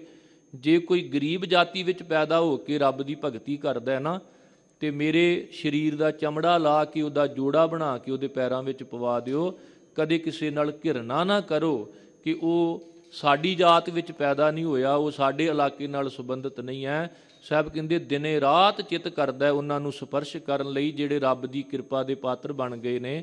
ਆਓ ਹੁਣ ਲੜੀਵਾਰ ਪਾਵਨ ਗੁਰਬਾਣੀ ਦੀ ਕਥਾ ਸਰਵਣ ਕਰੀਏ। ਗੋਂਡ ਮਹੱਲਾ ਪੰਜਵਾ। ਹਰ ਹਰ ਨਾਮ ਜਪੋ ਮੇਰੇ ਮੀਤ। ਗੋਂਡ ਰਾਗ ਵਿੱਚ ਧੰਨ ਗੁਰੂ ਅਰਜਨ ਦੇਵ ਮਹਾਰਾਜ ਜੀ ਦੇ ਬਚਨ ਧੰਨ ਗੁਰੂ ਗ੍ਰੰਥ ਸਾਹਿਬ ਜੀ ਦੇ ਪਾਵਨ ਅੰਗ 866 ਅਤੇ 867 ਤੇ ਸ਼ੋਭਨੀਕ ਹਨ, ਜਿਹਦੇ ਵਿੱਚ ਸਤਿਗੁਰੂ ਜੀ ਰਹਾਉ ਵਾਲੇ ਬੰਦ ਵਿੱਚ ਕਿਰਪਾ ਕਰਦੇ ਨੇ। ਹਰ ਗੁਣ ਗਾਵ ਤਰੀਐ ਸੰਸਾਰ ਵਡਭਾਗੀ ਪਾਈਐ ਪੁਰਖ ਪਾਰ ਰਹਾਓ, ਕਿ ਹਰੀ ਪਰਮਾਤਮਾ ਦੇ ਗੁਣ ਗਾਓ ਜਿਹਦੇ ਨਾਲ ਭਵ ਸਾਗਰ ਤਰਿਆ ਜਾਂਦਾ ਹੈ। ਐਸਾ ਅਪਰਪਾਰ ਪ੍ਰਭੂ ਬੜੇ ਵੱਡੇ ਭਾਗਾਂ ਨਾਲ ਮਿਲਦਾ ਹੈ। ਉੱਥੇ ਗਰੀਬ ਨਵਾਜ ਆਰੰਭ ਵਿੱਚ ਕਿਰਪਾ ਕਰ ਰਹੇ ਨੇ, ਹਰ ਹਰ ਨਾਮ ਜਪੋ ਮੇਰੇ ਮੀਤ। ਹੇ ਮੇਰੇ ਮਿੱਤਰ, ਸਦਾ ਹਰੀ ਪਰਮੇਸ਼ਰ ਦਾ ਨਾਮ ਜਪ।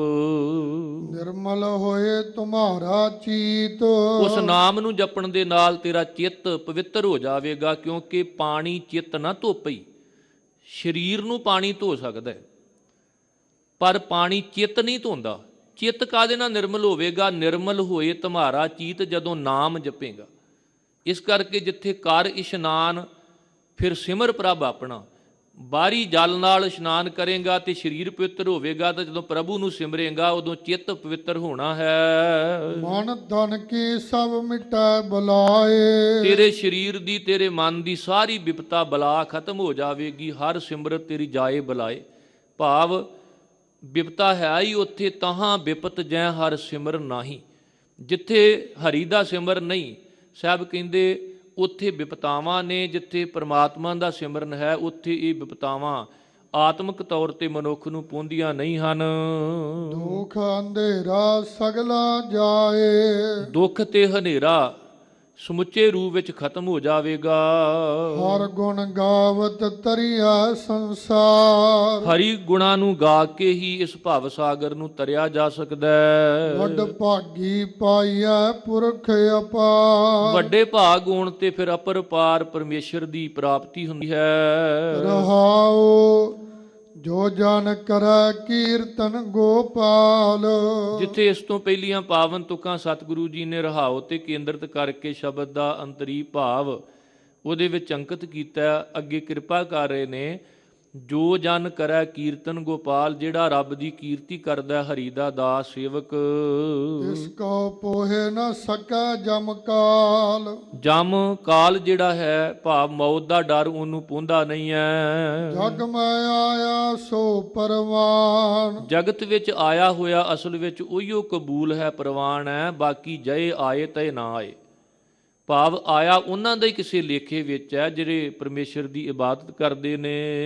ਗੁਰਮੁਖ ਆਪਣਾ ਖਸਮ ਪਛਾਨ। ਜਿਨ੍ਹਾਂ ਨੇ ਗੁਰੂ ਦੇ ਰਾਹੀਂ ਆਪਣੇ ਖਸਮ ਪਰਮੇਸ਼ਰ ਨਾਲ ਜਾਣ ਪਛਾਣ ਕਰ ਲਈ ਹਰ ਹੈ। ਗੁਣ ਗਾਵੇ ਸੰਤ ਪ੍ਰਸਾਦ। ਗੁਰੂ ਦੀ ਕਿਰਪਾ ਦੁਆਰਾ ਇਹ ਭਾਈ ਹਰੀ ਪ੍ਰਮਾਤਮਾ ਦੇ ਗੁਣ ਗਾਉਣੇ ਚਾਹੀਦੇ ਹਨ। ਕਾਮ ਕ੍ਰੋਧ ਮਿਟਹਿ ਉਨਮਾਦ।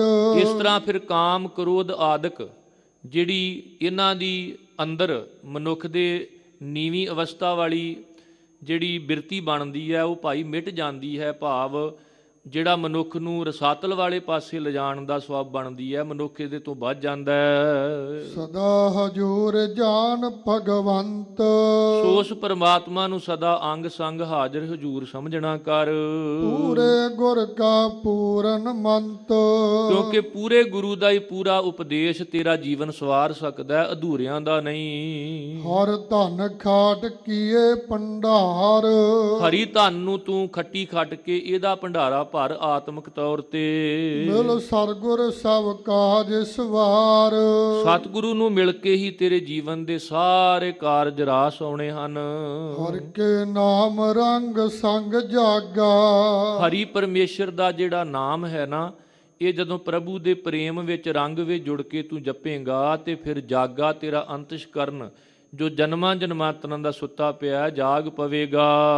ਹਰ ਚਰਨੀ ਨਾਨਕ ਮਨ ਲਾਗਾ। ਇਹ ਨਾਨਕ ਜਿਨ੍ਹਾਂ ਦਾ ਮਨ ਹਰੀ ਪਰਮੇਸ਼ਰ ਦੇ ਚਰਨਾਂ ਨਾਲ ਜੁੜ ਗਿਆ, ਉਹਨਾਂ ਦੀ ਸੁਰਤ ਫਿਰ ਜਾਗ ਪੈਂਦੀ ਹੈ। ਕਿਉਂਕਿ ਮਨ ਮੇਰੇ ਅਨ ਦਿਨ ਜਾਗ ਹਰ ਚੇਤ, ਆਪਣੀ ਖੇਤੀ ਰਾਖ ਲੈ ਕੂੰਜ ਪੜੇਗੀ ਖੇਤ। ਬਹੁਤਿਆਂ ਦੀ ਤਾਂ ਸੁੱਤਿਆਂ ਗਈ ਵਿਹਾਏ, ਪਰ ਸਿਮਰ ਸਿਮਰ ਹੋਂ ਸਤਿਗੁਰ ਆਪਣਾ ਸੋਇਆ ਮਨ ਜਗਾਈ। ਸਤਿਗੁਰੂ ਨੂੰ ਸਿਮਰ ਕੇ ਸੁੱਤਾ ਹੋਇਆ ਮਨ ਜਿਹੜਾ ਇਹਨੂੰ ਜਗਾਉਣਾ ਹੈ। ਸਤਿਗੁਰੂ ਕਿਰਪਾ ਕਰਨ। ਪਾਵਨ ਮੁੱਖ ਵਾਕ ਅਤੇ ਲੜੀਵਾਰ ਪਾਵਨ ਗੁਰ ਸ਼ਬਦ ਦੀ ਵਿਚਾਰ ਤੇ ਸੰਕੇਤ ਮਾਤਰ ਹੋਲੇ ਮਹੱਲੇ ਦੇ ਸੰਬੰਧ ਵਿੱਚ ਵਿਚਾਰਾਂ ਦੀ ਸਾਂਝ ਪਾਈ। ਕਿਉਂਕਿ ਅੱਜ ਉੱਥੇ ਗੁਰਮਤਿ ਸਮਾਗਮ ਆਰੰਭ ਹੋ ਗਏ ਨੇ। 29 ਤਰੀਕ ਨੂੰ ਬੜੀ ਸ਼ਰਧਾ ਭਾਵਨਾ ਦੇ ਨਾਲ ਉੱਥੇ ਹੋਲਾ ਮਹੱਲਾ ਜਿਹੜਾ ਮਨਾਇਆ ਜਾਣਾ ਹੈ। ਸਤਿਗੁਰੂ ਜੀ ਕਿਰਪਾ ਕਰਨ। ਜਿੱਥੇ ਸਮੁੱਚੀਆਂ ਦਾਸ ਦੀਆਂ ਜੋ ਭੁੱਲਾਂ ਨੇ ਆਪ ਸੰਗਤਾਂ ਸਤਿਗੁਰੂ ਜੀ ਪਰਮੇਸ਼ਰ ਬਖਸ਼ ਦੇਣ। ਉੱਥੇ ਕੁਟਾਨਕੋਟ ਸ਼ੁਕਰ ਸਾਹਿਬ ਸਤਿਗੁਰੂ ਗੁਰੂ ਗ੍ਰੰਥ ਸਾਹਿਬ ਜੀ ਦਾ, ਅਕਾਲ ਪੁਰਖ ਵਾਹਿਗੁਰੂ ਜੀ ਦਾ, ਆਪ ਸਾਰੀਆਂ ਸੰਗਤਾਂ ਦਾ। ਆਓ ਸ਼ਬਦ ਦੀਆਂ ਜੋ ਸੰਪੂਰਨਤਾ ਵਾਲੀਆਂ ਤੁਕਾਂ ਹਨ ਉਹਦਾ ਪਾਠ ਇੱਕ ਵਾਰ ਫਿਰ ਸਰਵਣ ਕਰੀਏ। ਹਰ ਧਨ ਖਾਟ ਕੀਏ ਭੰਡਾਰ। ਮਿਲ ਸਰਗੁਰ ਸਭ ਕਾਜ ਸਵਾਰ। ਹਰ ਕੇ ਨਾਮ ਰੰਗ ਸੰਗ ਜਾਗਾ।